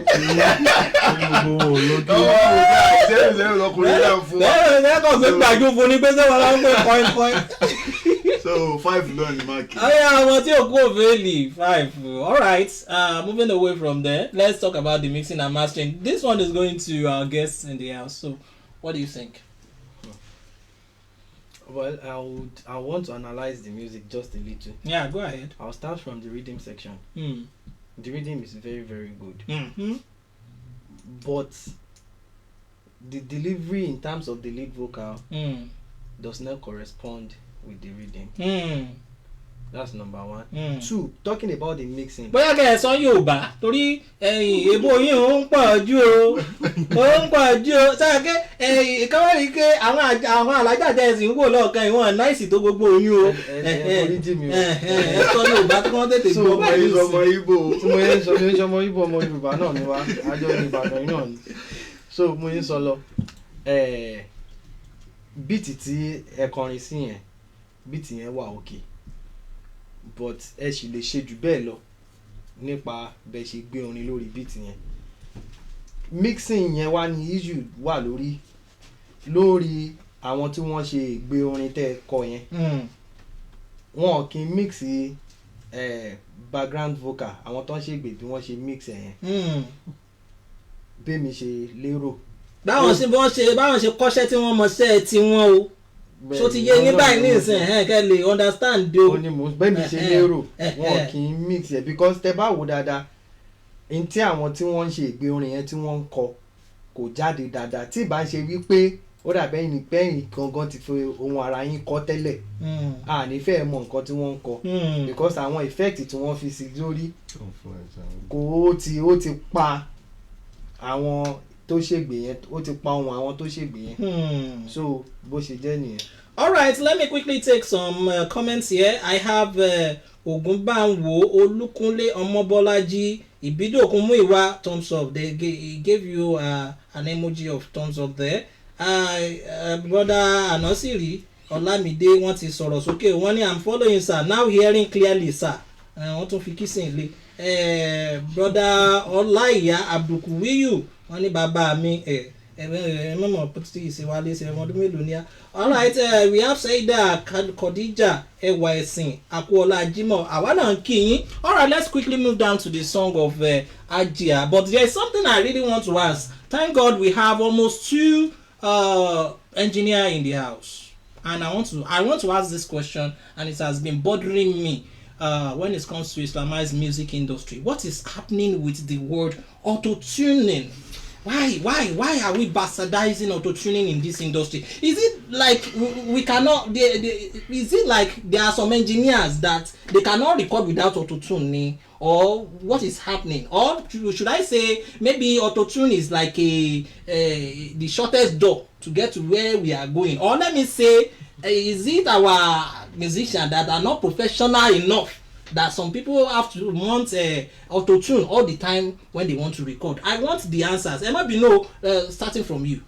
Well, auto-tune as it is a pitch correction tool. Yes. So, but the way it is being used in Islamized music, which I've noticed, not even here, it's with the way I can see it, it's like a characteristics of Islamized music coming from the northern part of the country. Yes. Where, because the real Islamized music that we were doing down south here, southern part of the country, we were doing much of the natural ones like Fuji. Very related with Fuji, which I don't think, even when a Sikura and barrister that use much of this Quranic recitation, you can't find any iota of auto-tune. Though there may be a subtle use of pitch correction, there are so many pitch correction tools that you can use, but I think people have identified that use of auto-tune, that if it has not sounded a particular way, do you understand? If it has not sounded a particular way to give that feel, you have not sounded Islamized music. Okay. So it's not on the part of the singers. They might not be in key. Don't get me wrong. You can still correct them, and it won't be like this. The bends that you have, you won't have it. But that bend is a characteristic of Islamized music, which we adopted. I'm getting to understand that point. Torí ẹ̀yin náà ẹ máa ń bá wa ṣiṣẹ́. Ó dẹ̀ dàbí pé mo ti sorry, ẹ̀yin náà dẹ̀ ti sorry. There was a time you called me and said, Oga, if you want to do Islam Got Talent Season 4 and we want to do it with all fairness, let's tell our artists to remove auto-tune from that from their work. And I told you the feedback I got when I even discussed it with our team, that is the IGTF team. But now we are back to it because I can smell, the high use, hyper use of auto-tune in that work that I just heard right now. So kí la invest sí.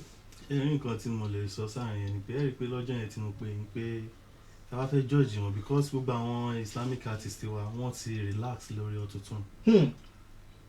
Islamic artists mo ń dì pẹ̀lú jù tí wọ́n bá dé tẹ̀ bá ti fi auto-tune sí fún ti record kí ni yẹn mo máa ń try àwọn tó bá jẹ́ artist tèmi gangan tí wọ́n pé yes mo ń train wọn mo máa ń try láti lo auto-tune níbi voice wọn láti fi lè rí voice wọn gangan mú jáde because mo máa ń jẹ́ kó yé wọn wípé auto-tune yìí tẹ́ bá dé ta pẹ̀lú voice yìí tó lọ train voice ẹ̀ dáadáa tó bá dé ta tó bá lọ gba máìkì mu wọ́n á lẹ́kọ̀ọ́ máa kó lórí stage ni o because tó bá base lórí pé táwa bá bẹ yí sí tọ́nìsì tó bá gbé dé ta but tó wá ní wọ́n yá wá kọrin bí oní wedding wọ́n rí pé ohun tó yẹ fi kọrin ó yàtọ̀ sí ìdẹ́ ń lò. Gẹ́gẹ́ bó gàyè sọ ní Islamic kò sí bá a ṣe fẹ́ ṣe without autotune àti adopt ẹ̀ gẹ́gẹ́ bí wọ́n ṣe sọ. Okay, all right, but to me, I don't know, but I usually tell people that if you want to know your basics as a musician, as a singer, you should try and do a little bit away from autotune works. Are you getting it? Because that is when we will be able to understand better your content of music and your own dexterity as a musician yourself or as a singer. And that matters a long way. It goes a long way as a musician for you. So right about now, when we are listening to what in your power, gẹ́gẹ́ bí èmi ṣe máa ń sọ, màá ní wọ́n ti dín ohun yẹn gbẹ, wọ́n dín gbẹ náà. Ṣé nǹkan tí mo sọ yẹn yé? So tó ń bá dẹ̀ dín gbẹ bẹ́ẹ̀ yẹn, à lè sọ bóyá ẹ̀yin gan fi àwọn nǹkan tá à ń pè ní diaphragmatic singing, technique of singing or diaphragmatic breathing tí ó máa ń tẹ̀lé orin ní kíkọ, bóyá ẹ ti ẹ̀ fi sí nǹkan tẹ́ ń kọ yẹn a lè gbọ́ mọ́ torí pé kí ni wọ́n ti dín gbẹ wọ́n tó wá dín gbẹ yẹn wọ́n tó wá dín kórọ́ọ̀sì yín náà wọ́n tó dín àwọn náà gbẹ wọ́n yẹn gbẹ. So please sometimes if you can do away with autotune try to do so. Sometimes tell your engineers that ẹjọ autotune yẹn ẹ bá mi yí lọ sílẹ̀ torí ojú tèmi gan fi máa ń wo àwọn engineer mi gbà mí ni pé bóyá engineer mi gan ò mọṣẹ́.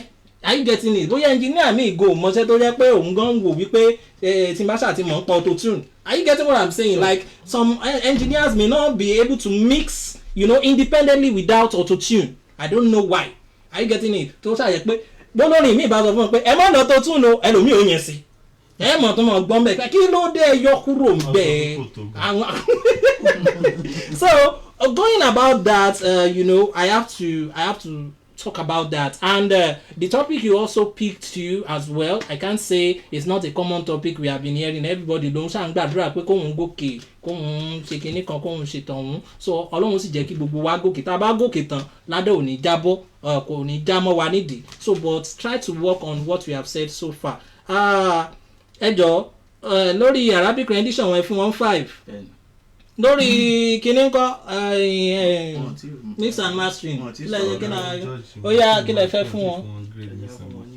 Okay, wọ́n fún yín ní 8 wọ́n ti fún yín ní 8 lórí ìyẹn, and on top of your content of music I think I'm going to give you 13 on that. So and the way you are following the beat and many other things like that, to me I still felt like it is a bit manageable and it is a bit well. At least ẹ̀yin bá kọ́kọ́ present yẹn tó bá ti yọ owó autotune yẹn kúrò nínú ẹ̀ àti nǹkan tẹ́ ẹ sọ gẹ́gẹ́ bí topic, I think it's still well and okay by me. So the total mark you have in here, we have 5 + 8 and that reminds me, please you are singing religious content. I don't know.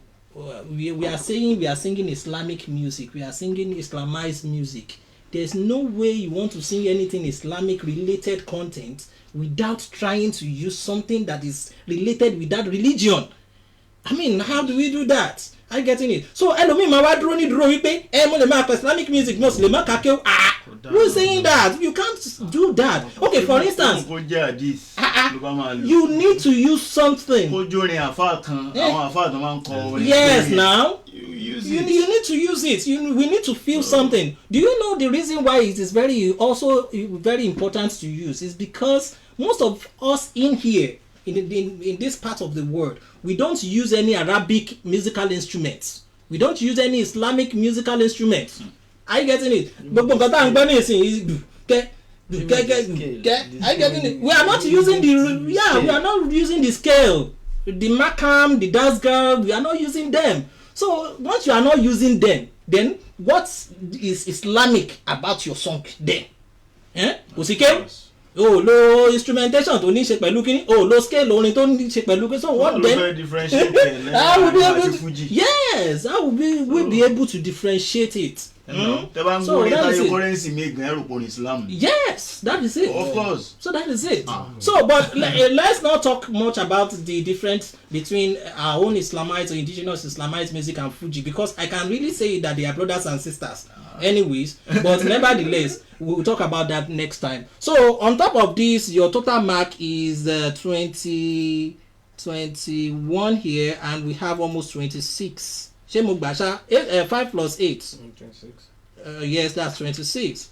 So we have 26 marks. Now let's go to Group E. Group E, where we have Ajia Aderomu Zainab on top of the list. So I don't know if we are ready to go. Yes, so let's listen to Aderomu Zainab. lẹ́nu iṣẹ́ tí mo bá wà wá sọ ní dògbò ńlá jẹ́mi náà ò dá pé sí kí n dògbò ọmọ. àwọn mi káyé ó mọ̀ pé mo ráyè wá láti.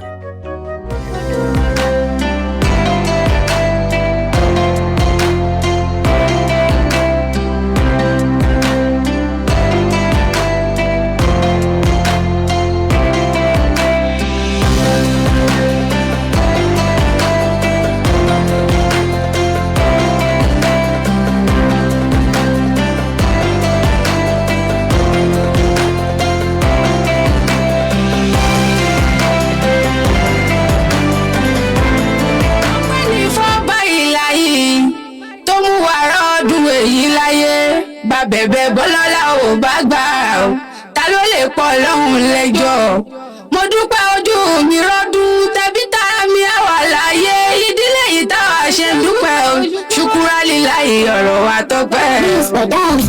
ọdún ti dé mùsùlùmí onígbàgbọ́ o a máa ma kú ọdún àmì ẹ̀mí aṣọ́pọ̀ ẹ̀ tẹbí tára wa àwọn máa ní ṣọ́dún bànújẹ́ àjàsá iná èrè ìṣẹ́lẹ̀ mọ́gbẹ́ tuntun dé àníkàdé kọ́míkọ́mí lórí iṣẹ́ mi èmi náà kọ́ ohun bá aláwùsá sí lórí kórí bẹ́ẹ̀ mọ̀ pé fẹ́yìn tẹ́ fẹ́mi tẹ́ ò jẹ́ oṣù mi rí ayé wa ní beauty wíwẹ̀ ìlànà ìkàdé and I promise to give you best all the time ọdún ti dé ọdún ti dé ọdún ti dé mùsùlùmí onígbàgbọ́ ọdún wa ti dé ọdún wa ti dé ẹsẹ̀ lórí ìṣẹ̀fọ́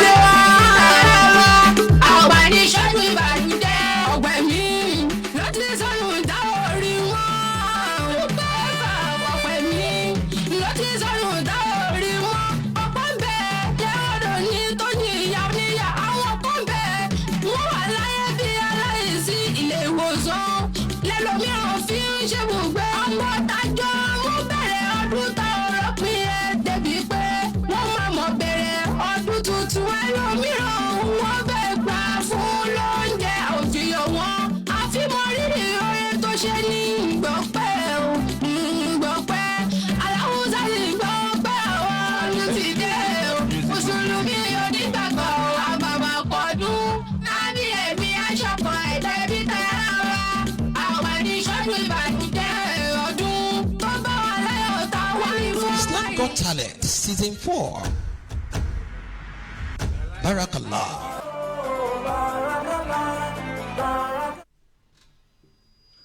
Alright, welcome back from that music from Ajia Aderomu Zainab. Aderomu Zainab singing about kí ni mo lè ní wọ́n kọ́ níbẹ̀ yẹn náà orin ọdún ni so mo lérò pé ìgbà ọdún ni wọ́n release orin yẹn sí so that sounds interesting. As we are going on with the program, we have the arrival of our assistant executive director for Islam Got Talent Foundation, and she is also the CEO of Omonla Beauty World. So she has joined us in the studio. I will say Assalamu alaikum wa rahmatullah to her as she has entered, as well as the director of Double D Photos. Double D Photos happens to be one of the partners of Islam Got Talent as well. So good to have you guys in the studio with us. Now let's move on to Alhaja Aderomu Zainab. Yeah, Mr. Muiwa, kí lẹ rí sí orin Alhaja Aderomu? wọ́n gbìyànjú ṣùgbọ́n bí a ti sọ a ti rí nǹkan a rí orin wọn ṣe jó sí ó ṣe jó sí ṣùgbọ́n kò sí kórọ̀sì nínú orin wọn ṣe ló dàbẹ́ pé àwọn ni wọ́n ń kọ́ àwọn náà ń gbé ó dẹ̀ dàbẹ́ pé wọ́n ń sọ̀rọ̀ bí nǹkan tá à ń pè ní recitative ní music àwọn kan sọ̀rọ̀ ni kì í ṣe pé wọ́n really ní melody line náà pẹ̀lú bí òṣì ti ṣe sí chorus yẹn náà so n tèmi rí nípa ìyẹn then wọ́n tún kọrin sí bíìtì ọ̀hún náà wọ́n kọrin sí.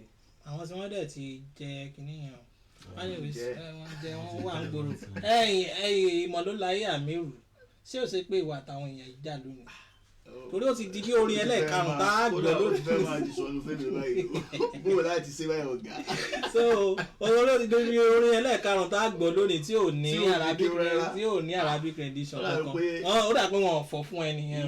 sẹ́rí arabic ọ̀gá torí ìsọnù ẹ̀jẹ̀ a máa pín gbà mí sọlá máa lo shifting ẹnìkan náà ó jọjì arabic ẹnìkan náà ó jọjì nǹkan ní jẹ́ pé ìmọ̀lúláyé tiwa. wọ́n fún ọlọ́ọ̀lùdé lónìí lórí ìwọ́wọ́ báyìí òṣìṣẹ́ fún ọ lónìí nǹkan sáà jókòó bá wọn. gbogbo ẹ̀yin tẹ́ ẹ bá ń gbọ́ mi orúkọ mi ni àmì òrì ìmọ̀lúláyé ẹ̀dùtẹ́nà. wọ́n mọ̀ wọ́n bọ̀ mọ́. wọ́n tún sọ ní èmi ìmọ̀lúláyé òun ò ètì ní o but nǹkan tí wọ́n fi mí sí in charge ẹ̀ ó ní kí n máa jọ́ọ̀jì kéwù which means ẹni tí ò bá ti lo kéwù zero automatically ni. so akànwá wò pé kó máa jẹ́ pé ẹ máa hàn láṣẹ máa ń fi 5 sí i so kò ń ṣe pé báwo mo hate anybody o so hamdan 5 náà ni alájà ìpínlẹ̀ wọn ló kéwù so orin ọpẹ́ wà tẹ́ lè lò tó jẹ́ ti kéwù tẹ́ bá lọ nu tíra ṣe wàá dámọ̀ tẹ àwọn tí mò ń sọ nìyẹn kò dín náà kó jẹ́ Quran gan kó já dis ó lè já dis ó lè jẹ́ kó sá ti jẹ́ kéwù tó dẹ̀ jọ nǹkan tí òun kọ. yes tó fara pẹ́ tí o kàn ṣe kéwù sá ẹgbẹ́ torí báyìí lẹ́nu mi ò tún lọ mú nǹkan mi tí òun kọ. yọ lọ lórí òkú bí orin ọdún. so ọ̀dà success point. alájà náà gbìyànjú wọ́n try olórin ni wọ́n but gẹ́gẹ́ bẹ́ẹ̀ ṣe sọ lẹ́ẹ̀kan àwọn ẹ̀yin artist wa ẹ jẹ́ ká máa try láti máa learn because tẹ́ bá wo iṣẹ́ yìí nísìnyí mo lè ní kì í ṣe fourth engineer because mo ti pàdé irú kan báyìí lọ́dọ̀ tèmi gangan artist mi akàn dédé mú beat wá ní dandan tó ń ṣàfẹ́ kọrin lé lórí nìyẹn so tó bá dẹ̀ ti ń dandan táwọn fẹ́ kọrin lé lórí nìyẹn no problem ṣé bó tèmi lèmi fẹ́ gbà but dandan kọ́ ni kákan dédé rí beat kankan dandan mo fẹ́ kọrin sí ṣé nǹkan yẹn gangan ṣó lè identify àṣẹ olórin tó bá bọ́ síta ẹ bá gbọ́ orin yìí nísìnyí bàlájà ṣe try láti blend ara wọn sórí beat yẹn tó still náà wọ́n ṣe ń kọ nǹkan mi sórí beat mi ọ̀tọ̀ ni tí beat yẹn ń sọ ọ̀tọ̀ ni táwọn ń kọ wọ́n kàn sáré láti lè meet up beat yẹn no. so kí la fẹ́ fún wọn báyìí. ẹ fún wọn ní 6. alright wọ́n láwọn fún yín ní 6 lórí ìyẹn. alright concerning the body of your music I mustn't talk too much because our time is not on our side and we have to round off very very soon so and we still have a long way to go. So on top of this one ajia ẹgbìyànjú but ìyànjú yẹn kò tíì tó. I'm very sure you are also part of our IGTF team on IGTF platform. Maybe you can chat me to talk better on your music. But that music, I'm going to grade it 8. I'm going to grade it 8 for your content. At least you tried, and we have the total of 19 here. So right about now, let's go to Brother Agunleyiju Idris on this one. Brother Agunleyiju Idris. Olúọmọ Àgbáyé, Lagos, from Lagos State.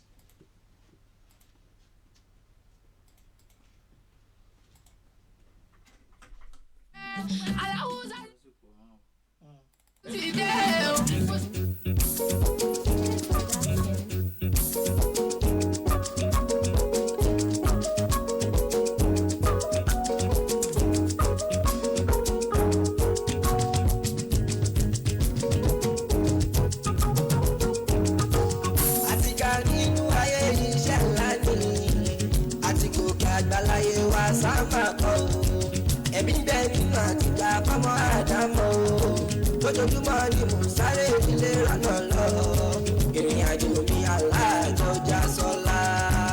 àtìgá nínú ayé iṣẹ́ ńlá ni àti gòkè àgbáláyé wa sábà kọ́ ẹbí bẹ́ẹ̀ nínú àtìgá fọmọ àdámọ́ lójoojúmọ́ ni mò ń sáré ìdílé ìrànà lọ ìrìn àjò mi aláàjọjà sọlá. àtìgá nílé ayé iṣẹ́ ńlá ni.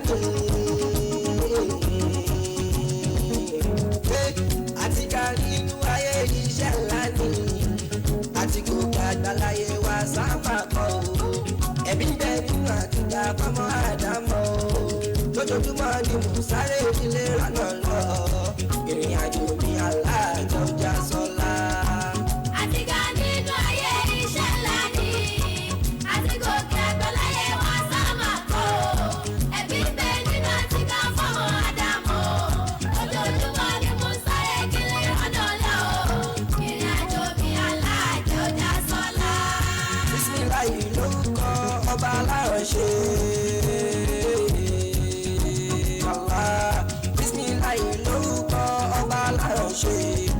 ọ̀kan ṣoṣo tó àràbà tí mi lókìkí kábíyèsí ọlọ́run alágbàlá orí ara ní níṣẹ́ bá ní ìdèbè lọ́gbọ́ ọlọ́run mi ọba tó lè tú tó lè dè ká ní ẹ̀ ò sí ẹni tó ṣe bí ọlọ́run ọba mi ò sí kò ní níwájú kò ní lẹ́yìn àpò. Islam Got Talent Season 4. Barakallah. Welcome back from Agunle Iju Idris song there. Olúọmọ àgbáyé. Torí ká ṣe gbogbo ẹ̀ pápápá ká má bàa farapa lórí pápá. Ó yá. Arabic rendition. Tó jẹ́ ní títorí bismillah tẹ́ lò tẹ́lẹ̀ mẹ́ pé I am really interested in you using Arabic words. So ẹ jẹ́ kí n fún yín ní 7 nítorí ẹ̀. Dada nítorí ìyẹn wọn náà fún yín 7. Kí lẹ rí sí mixing and mastering yẹn? Success point. Mixing and mastering yẹn ó wà okay. Problem yẹn wà lọ́wọ́ focal yẹn gan, lead focal yẹn gangan, olórin yẹn gangan, ó kọrin without melody.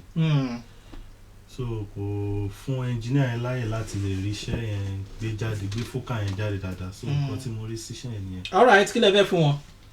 Fún wọn ní 8. Alright, you are given 8.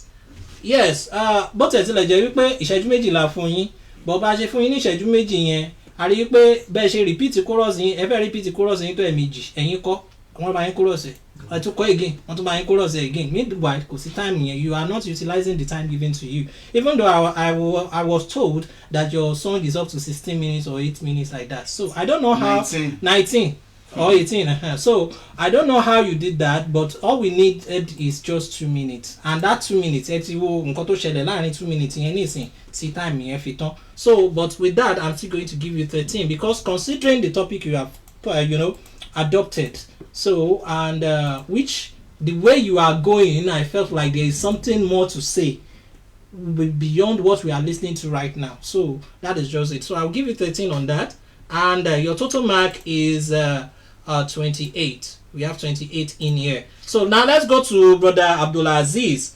Muhammad. Brother Abdulaziz Muhammad Muhammad Yesir Koniye. Okay, Muhammad Yesir ni akọrin ọba from Ogun State. Ẹ jẹ́ ká gbọ́ nǹkan tí àwọn ní fún wa.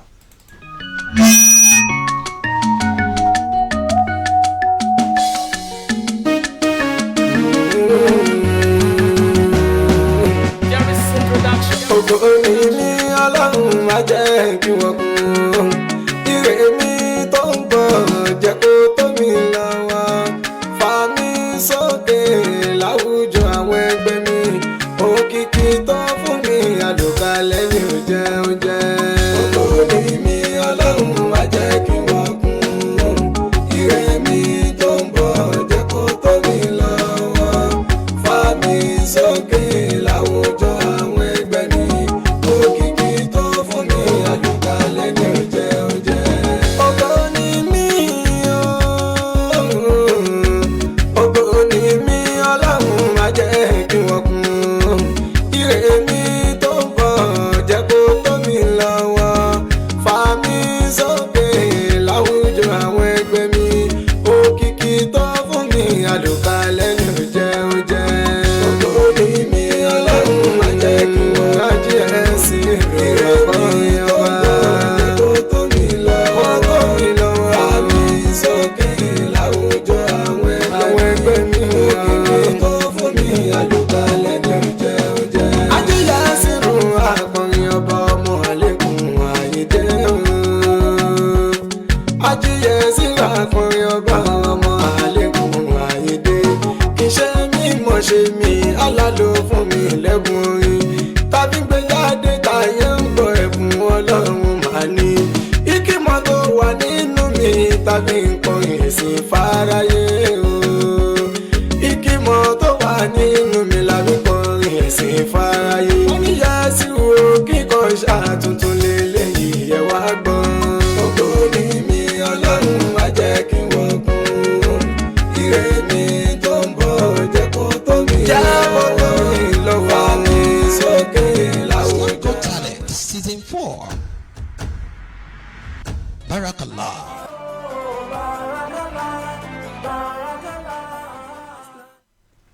Alright, right, welcome back from that. Our brother Abdulaziz Muhammadu Yesir Korin Oba from Ogun State. I love that music. I love that song. In fact, we were all dancing in the studio in here.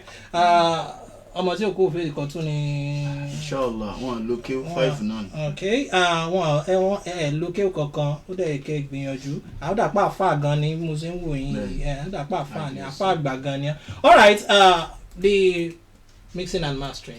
If you have to, tẹ́ bá fẹ́ fún wọn ní mark èlò lè máa fún wọn. Kò bad. Ẹ jẹ́ ká fún wọn ní 9. Okay, kí ló dé tí wọ́n gba gbogbo ẹ̀?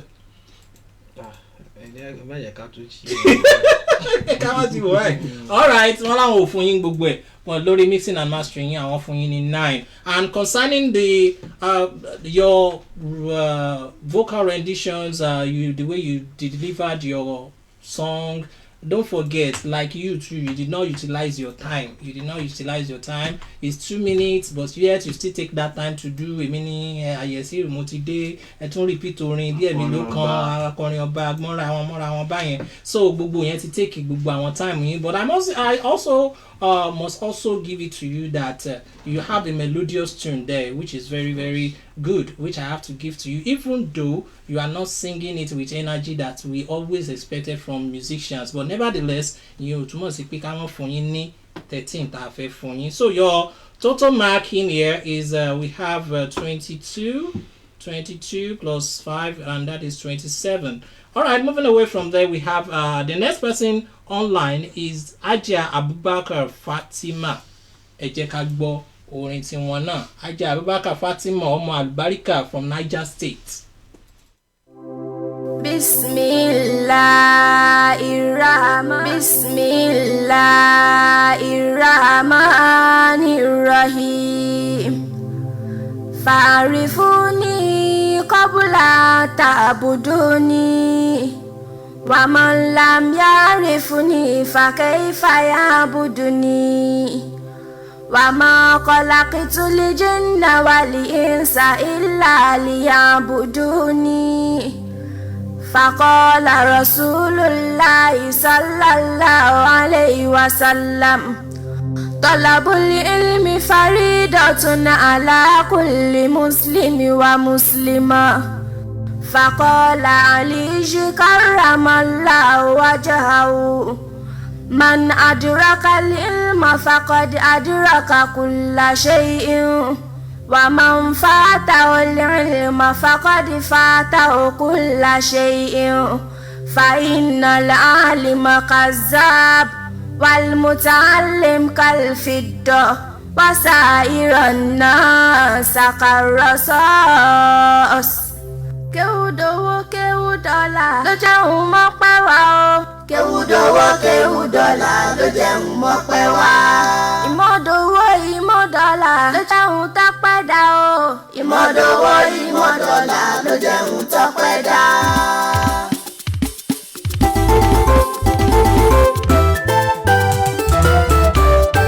Ìmọ̀ tó fún mi yálà kó tó mi jẹ. Jẹ́ kí mọ̀ mi sọ mí dire kí n gbẹgbẹ pé. Ọba jẹun jọlá ìmọ̀ mi àrọ̀bà náà. Kí mọ̀ mi dowó dọ́là fún mi àlàmú bẹ̀bẹ̀. Ìmọ̀ tó fún mi yálà kó tó mi jẹ. Jẹ́ kí mọ̀ mi sọ mí dire kí n gbẹgbẹ pé. Ọba jẹun jọlá ìmọ̀ mi àrọ̀bà náà. Kí mọ̀ mi dowó dọ́là fún mi àlàmú bẹ̀bẹ̀. Ìmọ̀ tó fún mi yálà kó tó mi jẹ. Jẹ́ kí mọ̀ mi sọ mí dire kí n bẹ́gbẹ́ pé. Ọba jẹun jọlá ìmọ̀ mi àrọ̀bà náà. Àṣàbí kí mọ̀ mi dowó dọ́là. Niger State, Omo Albarika. That was awesome. Coming from Omo Albarika there. Before I talk anything, Afa Imololai. You know the reason why I so much love this your track, this your music, is that àwọn kí ó tẹ́ lò ó pé ẹ kọ́kọ́ sọ̀rọ̀ Ọlọ́run ẹ tún wí tá ànábì wí nípa mímọ̀ náà ẹ tún wá sọ tí àwọn khalifa ànábì Muhammad táwọn náà sọ so bẹ́ẹ̀ ọba mọ Ọlọ́run kò lè sìn gẹ́gẹ́ bẹ́ẹ̀ sọ nínú ọ̀rọ̀ ìmọ̀ náà ẹ tún wá parí ẹ̀ sórí ìmọ̀ mo ti kọ́kọ́ wò pé sọ fẹ́ jọ nǹkan tí ẹ fẹ́ kọ lórin so ẹ wá padà sórí wípé tí ìmọ̀ bá bọ́ fún èèyàn gbogbo nǹkan ló bọ́ fún tí mọ̀ téèyàn bá dẹ̀ do ní mímọ̀ gbogbo nǹkan ló ti mọ̀ so alájà Abubakar Fatima Ọlọ́run ó ṣe àlékún àlùbáríkà gẹ́gẹ́ bí orúkọ yín ọmọ àlùbáríkà mo fún tó bá yẹ kó mo lọ́pọ̀tunity láti fún yín ní 50 ni mi máa ní kí n fún yín ṣùgbọ́n mo fún yín ní 15. ó ti dáa alright bó ti ẹ̀ tilẹ̀ jẹ́ wípé ẹ̀yin nìkan náà lẹ́tú àmírù nínú látàárọ̀ success point. The mixing and mastering, arrangement, everything is perfect. I shall give it 15. All right, you were given 15 as well. Oh my God, okay, wale mi wa be so bẹ́ẹ̀ ká everybody dey want say 15 látàárọ̀. Okay, I don't have anything much to say because of our time, but you know now, you sabi me now. But anyways, I'm going to give you 15 as well for this work because I must surely tell you that thing it did there. So I just hope that your fans will be able to support you to the next round. Ajia Abubakar Fatima, you are on to have the highest mark in the group, or let me say overall for today. You have 45 mark. Barakallahu fi. Let's go down to the next group, and that is group F. Now in group F we have Ajia Oladele Rofiat. Let's listen to our music.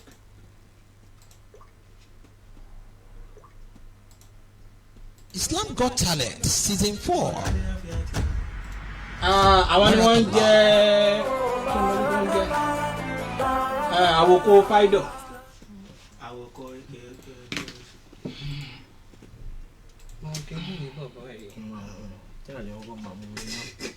أعوذ بالله من الشيطان الرجيم أعوذ بالله من ميت العلماء أعوذ بالله من ميت الصالحين إنه من سليمان وإنه بسم الله الرحمن الرحيم kí lọ́lọ́wọ́ bá sọ nípa ìfẹ́ ẹ wá gbọ́ kí ló sọ nípa ìṣọ̀kan ẹ̀yin ará mi ọlọ́gbọ́n onímọ̀ ẹ tẹ̀lé wa lọ Suratul Hujurat innamal mu'minina ikhwatun faslihu bayna akhawaykum wattaqullaha la'allakum turhamun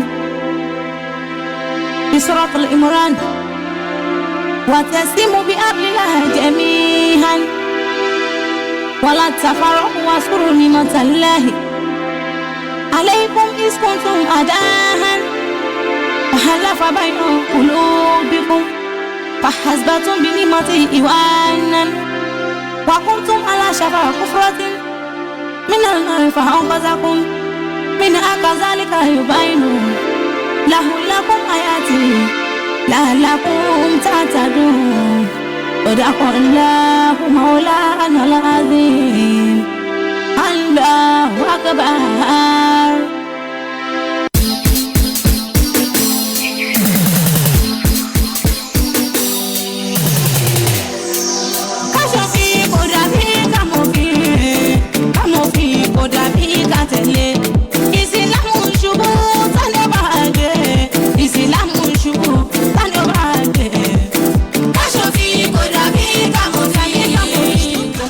Season 4.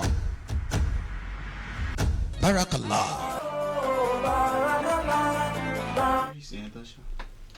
Welcome back from there. Ajia Oladele Rofiat Awoko Faido from Oyo State there. Let me say that was awesome as well, because some people go they tag the thing where I don't talk forward. Say and can do awesome, and go awesome. Everybody is awesome. Now let's go. Ọ̀dà pé wọ́n dùn yín láwọn kéwú lóríṣiríṣi àwọn náà fún yín láwọn dáńsà yẹn. Ajia Rofiat Awoko Faido ẹ̀yin náà try gan in fact ẹ tún mú àwọn àyà ẹ wá ẹ máa ń ka Kùránì fún mi báyìí ẹ tún wá jẹ́ kí n pé ẹ lọ máa wo inú súrà báyìí ló wà so Ọlọ́run ní kó jẹ́ kó bàjẹ́ innamal mu'minun ikhwatun ọmọ ìyá ni gbogbo àwa mùsùlùmí so ó bá ọ̀rọ̀ tẹ́ ń sọ nínú èyí díẹ̀ tá a ti gbọ́ ní Yorùbá so ó bára wọn lọ so in case of this I'm giving you 13 àbí 15. All right. Àwọn náà ń bù fún yín ní báyìí ní ìsìn. Ṣé mọ̀ pé téèyàn ò bá tí ì tà tó bá bẹ̀rẹ̀ sí ní tà ẹni kọ́sọ́mà tó bá rí èèyàn á ṣe èèyàn á ṣe kọ́sọ́mà dáadáa.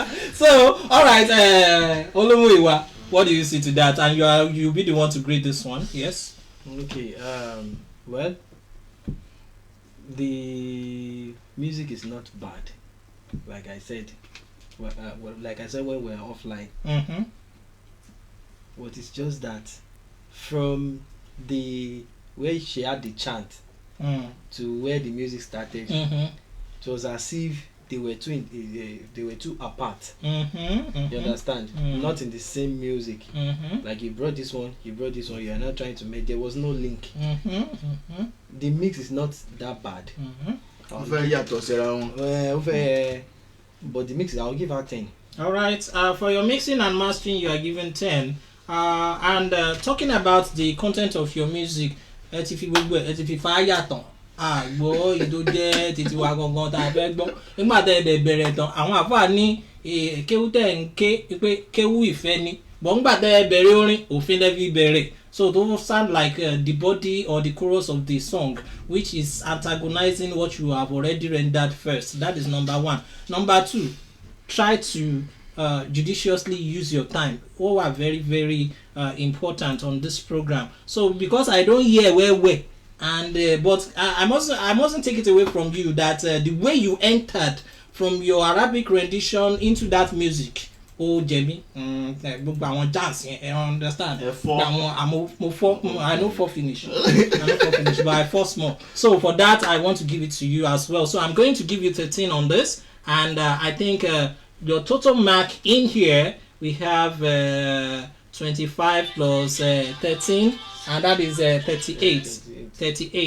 Ajia Abuku Fido, I hope your fans help you to the next round. Now let's go down to brother wa Owó ni Kókó Abibullah from Lagos State. Akọrin ọba náà làwọn náà ń jẹ́.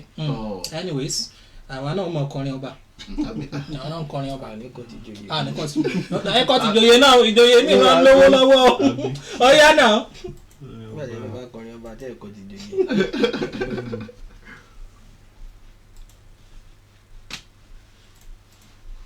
Islam Got Talent Season 4. Barakallah.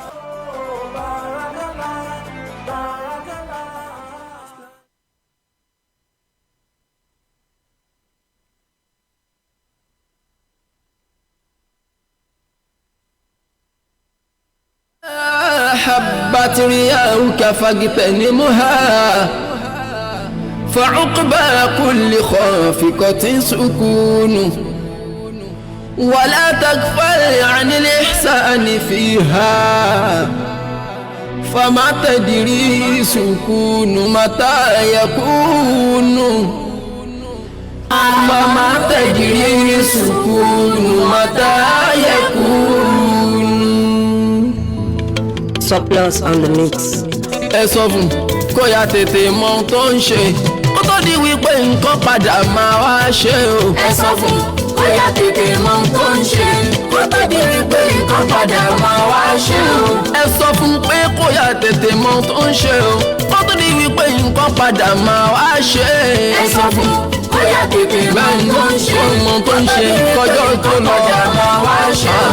Ọba ló rán wa níṣẹ́ orin ò ti di ṣíṣe owó ní kókó òun olórin tó mọ tó ń ṣe o bó ṣe ń bọ̀ sí Ọlọ́run ló fún wa ṣe tálà ń wí fún wípé kó mọ ohun tó ń ṣe wọn lẹ́ẹ̀dánù torí iṣẹ́ ńlẹ̀ tí kò ṣe wọ́n tún wá sọ fún oníwọ̀n àbá mi ṣe ìgbà tí wọ́n tó ti jó ní nǹkan ò ṣe o tàlábà ìṣe sórí para ẹ ló ń ṣe ṣọ́ra àsìkò tó fi ń rárẹ̀ ó máa ń ṣe sọ́ra fásìkò tó bá ń ti lọ ó dìgbò ṣe o ọjọ́ ìyá ronú bóyá Ọlọ́run àbá ẹ̀ ṣe kò tí ì jìnlù tó tó bá ronú tó tún wá ṣe ẹ sọ fún bóyá tètè mọ ọmọ tó ṣe ní ìjà rẹ̀ wá kó padà máa wá ṣe o. الوقت كسيف إن لم تقطع قطعك Imam Shafi'i ló sọ àwọn ló sọ bẹ́ẹ̀ o. ìdálásìkò tètè fi bẹ́ẹ̀ o. ọ̀rẹ́ wa tó bá nílò yóò padà wá bẹ́ẹ̀ ni. opportunity ẹ má ṣe fi ṣòfò rárá. tọ́lá kó má padà gbé bátìrì àrùkà fagi. Talent Season 4.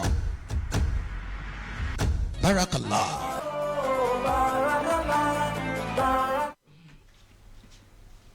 All right, welcome back from Abibullah Owonikoko akọrin ọba.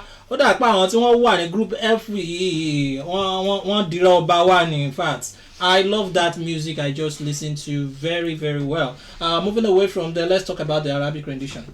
You know, this is the example of what I have been saying. You know, it's not necessary. Kéèyàn ó lo Quran kéèyàn fi kọrin wọ́n ṣe dandan kó so ẹwúrú ń tàfà yìí ló nísìn wọ́n lo orin àfáà kan èmi ò gbọ́ rí ṣùgbọ́n ó bá nǹkan tí a ń fẹ́ kọ àti mọ̀ pé à ń tàfà ìfẹ́ kọ lélẹ̀ tó fẹ́ sọ̀rọ̀ lé lórí lélẹ̀ ó tún wá dà nìkan wọ́n tún wá lo orin Imam Shafi'i so ọlọ́run masala ìwà wa ṣe àlékún mímọ̀ fún àfọwà owó ní kókó so in case of that you got it that is 15. All right, 15. Yes, back to Muiwa, what are you going to give this man based on mastering and mixing of the work? Sorry. They tried. It's good. But at least, let me give him 12. 12. All right. Brother Owonikoko Abibullah, you really tried. Is the use of your rhymes. That she yẹn wà padà mọ nǹkan tó ń ṣe ọlọ́run abẹ́ ṣe nǹkan ṣe gbogbo ẹ̀ sáà ń ṣe mọ́ra wọn yẹn mú kí ó mú yẹ kí ló fẹ́ ṣe nǹkan tó yẹ kó sọ tó ṣe kí wọ́n bẹ́ẹ̀ ṣe. So I really fell for that, and that seems good because rhyme is one of the compositional devices that really brings out the beauty of your work. And moving away from there, you know, that is what we call dexterity in music, and which I have to give to you as well. So based on that, I'll be giving you. Can you sing listen? One if it's singing listen. Okay. I'll give you 15 on that, and your total mark is 42 on this one. Barakallahu fi. Now let's go down to another brother in there. That is Muhammad Aino Niyaz from Kwara State. Let's listen to him.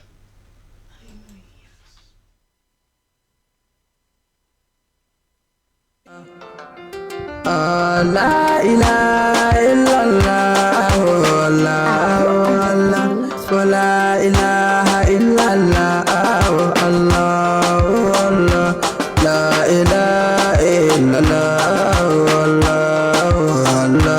la ilaha illallah, Allah, the British Barahama, Allah, the story Barahama, Allah, they chase you out of your father's land, Allah, you are crying and you are singing, Allah, that la ilaha illallah, Allah, la ilaha illallah, Allah, la ilaha illallah. La ilaha illallah,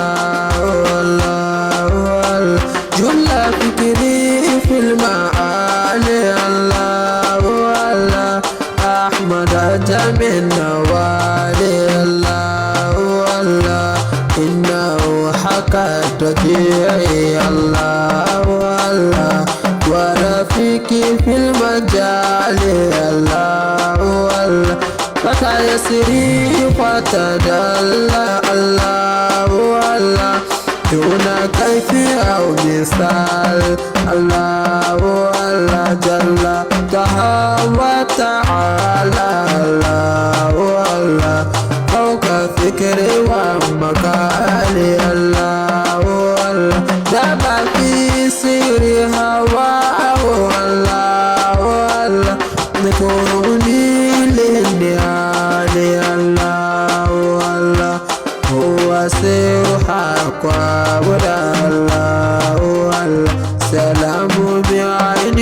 tale Allah Allah la ilaha illallah Allah Allah la ilaha illallah. Season 4. Barakallah.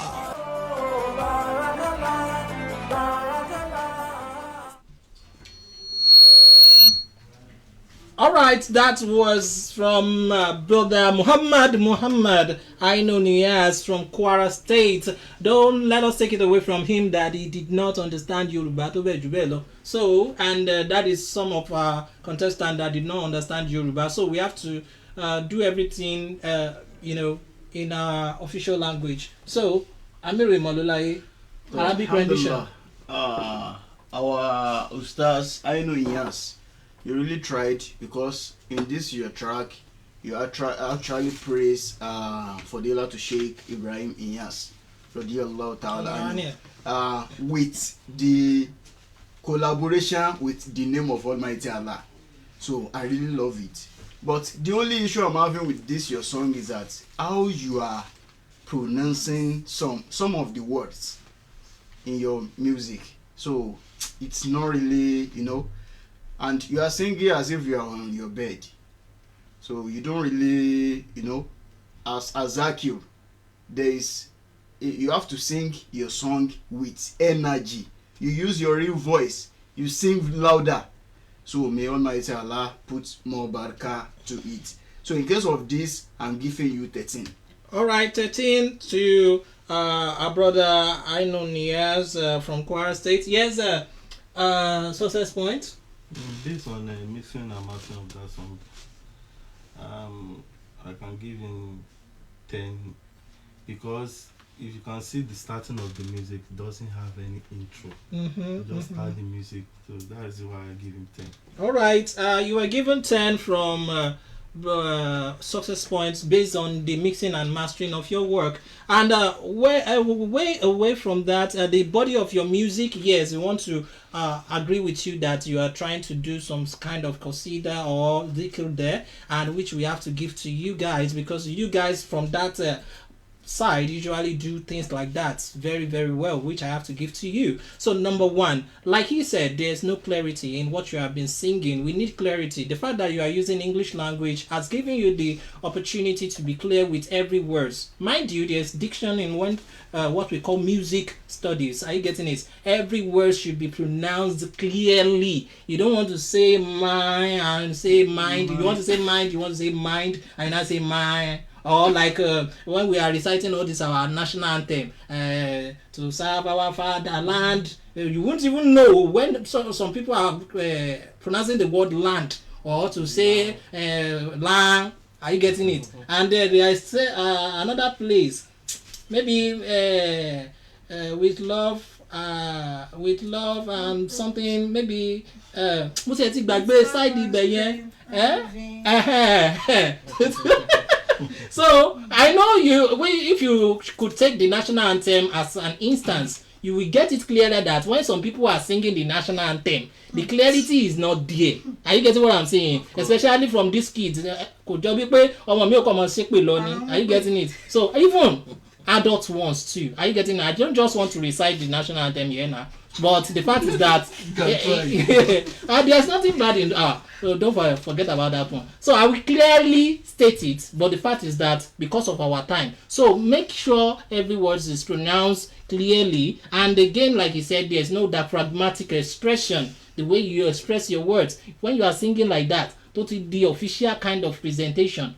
My brother, you have to top up your game. So do you understand that? So on top of that, I'll also give you 13 too, and that gives us 36 down to you, brother Muhammad. Now the last person that we will be using to draw the curtain of today's competition is Jia Abdul Karim Khadija from Niger State.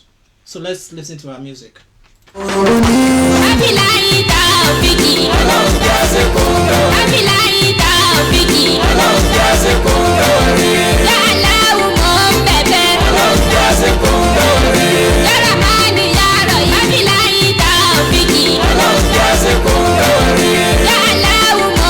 That's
Got Talent Season 4. Barakallah.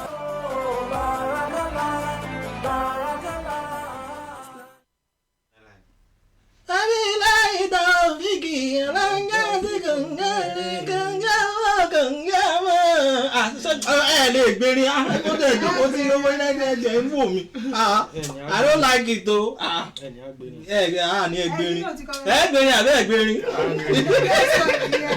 Alright, that was from Ajia Ewaisi from Niger State, Abdul Karim Khadija. Well done there. Let's Arabic rendition. ẹ̀yin náà try gan gbìyànjú ẹ ka orúkọ Ọlọ́run níwọ̀nba nínú àwọn beautiful names of Almighty Allah. So ẹ tún wá sọ níbi kan pé àdìhun ní astajibu lakum Ọlọ́run ní ká pè òun so fúnpẹ́ ní gbogbo àwọn nǹkan yẹn so ó wà okay but Ọlọ́run ó ṣàlékún mímọ̀ inshallah.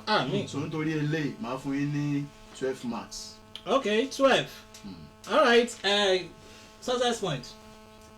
Based on that music, until mo sọ lẹ́ẹ̀kan náà ni mo ṣe máa repeat. Orin yẹn ó kàn okay maybe because of pé sọ pé 2 minutes. Yes. There are some of them to edit music on that time. So láti lè minimize the time yẹn. So ó wà okay. Mo fún wọn ní 12. Alright, you are given 12 as well. And really, me, I'm carried away with your you know, it's a tune that is quite very common among we Muslims here. And if you have been listening to it a long time ago, so you just remind us that song. So me, I just the dance they go. In fact, I don't want to nǹkan tó yẹ kí n máa pinpoint gan mi pinpoint ẹ mọ́ so babi like Taofik yẹn ló wà ní mind mi so I don't know what you do àwọn àfàtẹ gbéṣẹ́ fún tí wọ́n ti ẹ̀ jẹ́ kí n mú pẹ̀ láti kọ̀ọ̀kan sílẹ̀.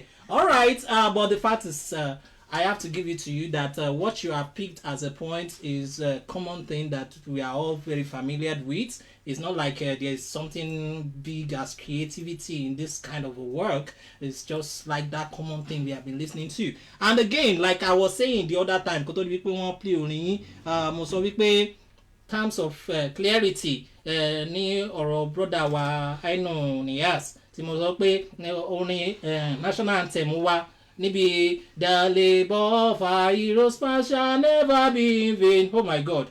Tí ó bá dé ibẹ̀ yẹn táwọn kan bá fẹ́ sọ àná to serve with heart and might. Are you getting it? Might ni so but táwọn kan bá máa sọ ní ìwà máa gbọ́ to serve with heart and might.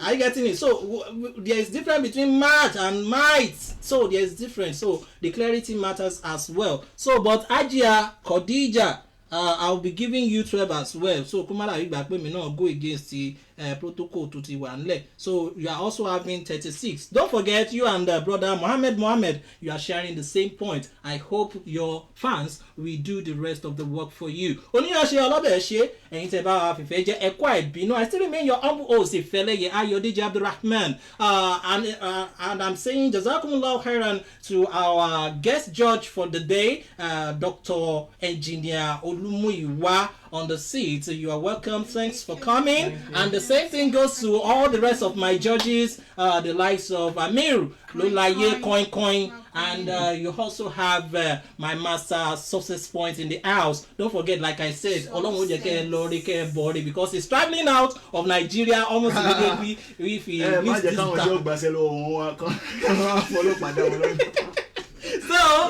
this is where we draw the curtain of today's broadcast. I'll see you next time. Till I see you again, don't forget to go for Juma. Oh, very, very important. Masalam. Islam Got Talent. Islam Got Talent. Islam Got Talent. Islam Got Talent. Enjoy IGT. Islam Got Talent. Islam Got Talent. Islam Got Talent.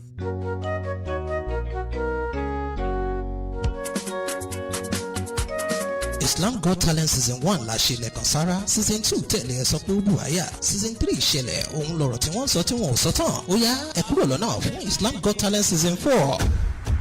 ìdíje orin ẹ̀sìn Islam àkọ́kọ́ nílẹ̀ Nàìjíríà tún gbìnàyà pẹ̀lú ẹ̀bùn tí owó rẹ̀ tó 400,000 naira fún ẹni àkọ́kọ́, 300,000 naira fún ipò kejì àti 250,000 naira fún ipò kẹta pẹ̀lú ọ̀pọ̀lọpọ̀ ẹ̀bùn gbà mọ́bìnú bíi plasma TV, home theatre, ovenware àti bẹ́ẹ̀ bẹ́ẹ̀ lọ. olùdíje mẹ́rìndínlógójì péré 36 contestant ní àyè wà fún láti fi orúkọ sílẹ̀ láti ọjọ́ kẹẹ̀ẹ́dógún oṣù karùn-ún 2023. ìdíje gan yóò bẹ̀rẹ̀ ní ọjọ́ kọkànlélógún oṣù keje 2023. wo bí gbogbo ìdíje àlùbáríkà náà yóò ṣe máa lọ lórí ìkànnì IGT lórí ayélujára. Islam Got Talent Season 4 Barakallah.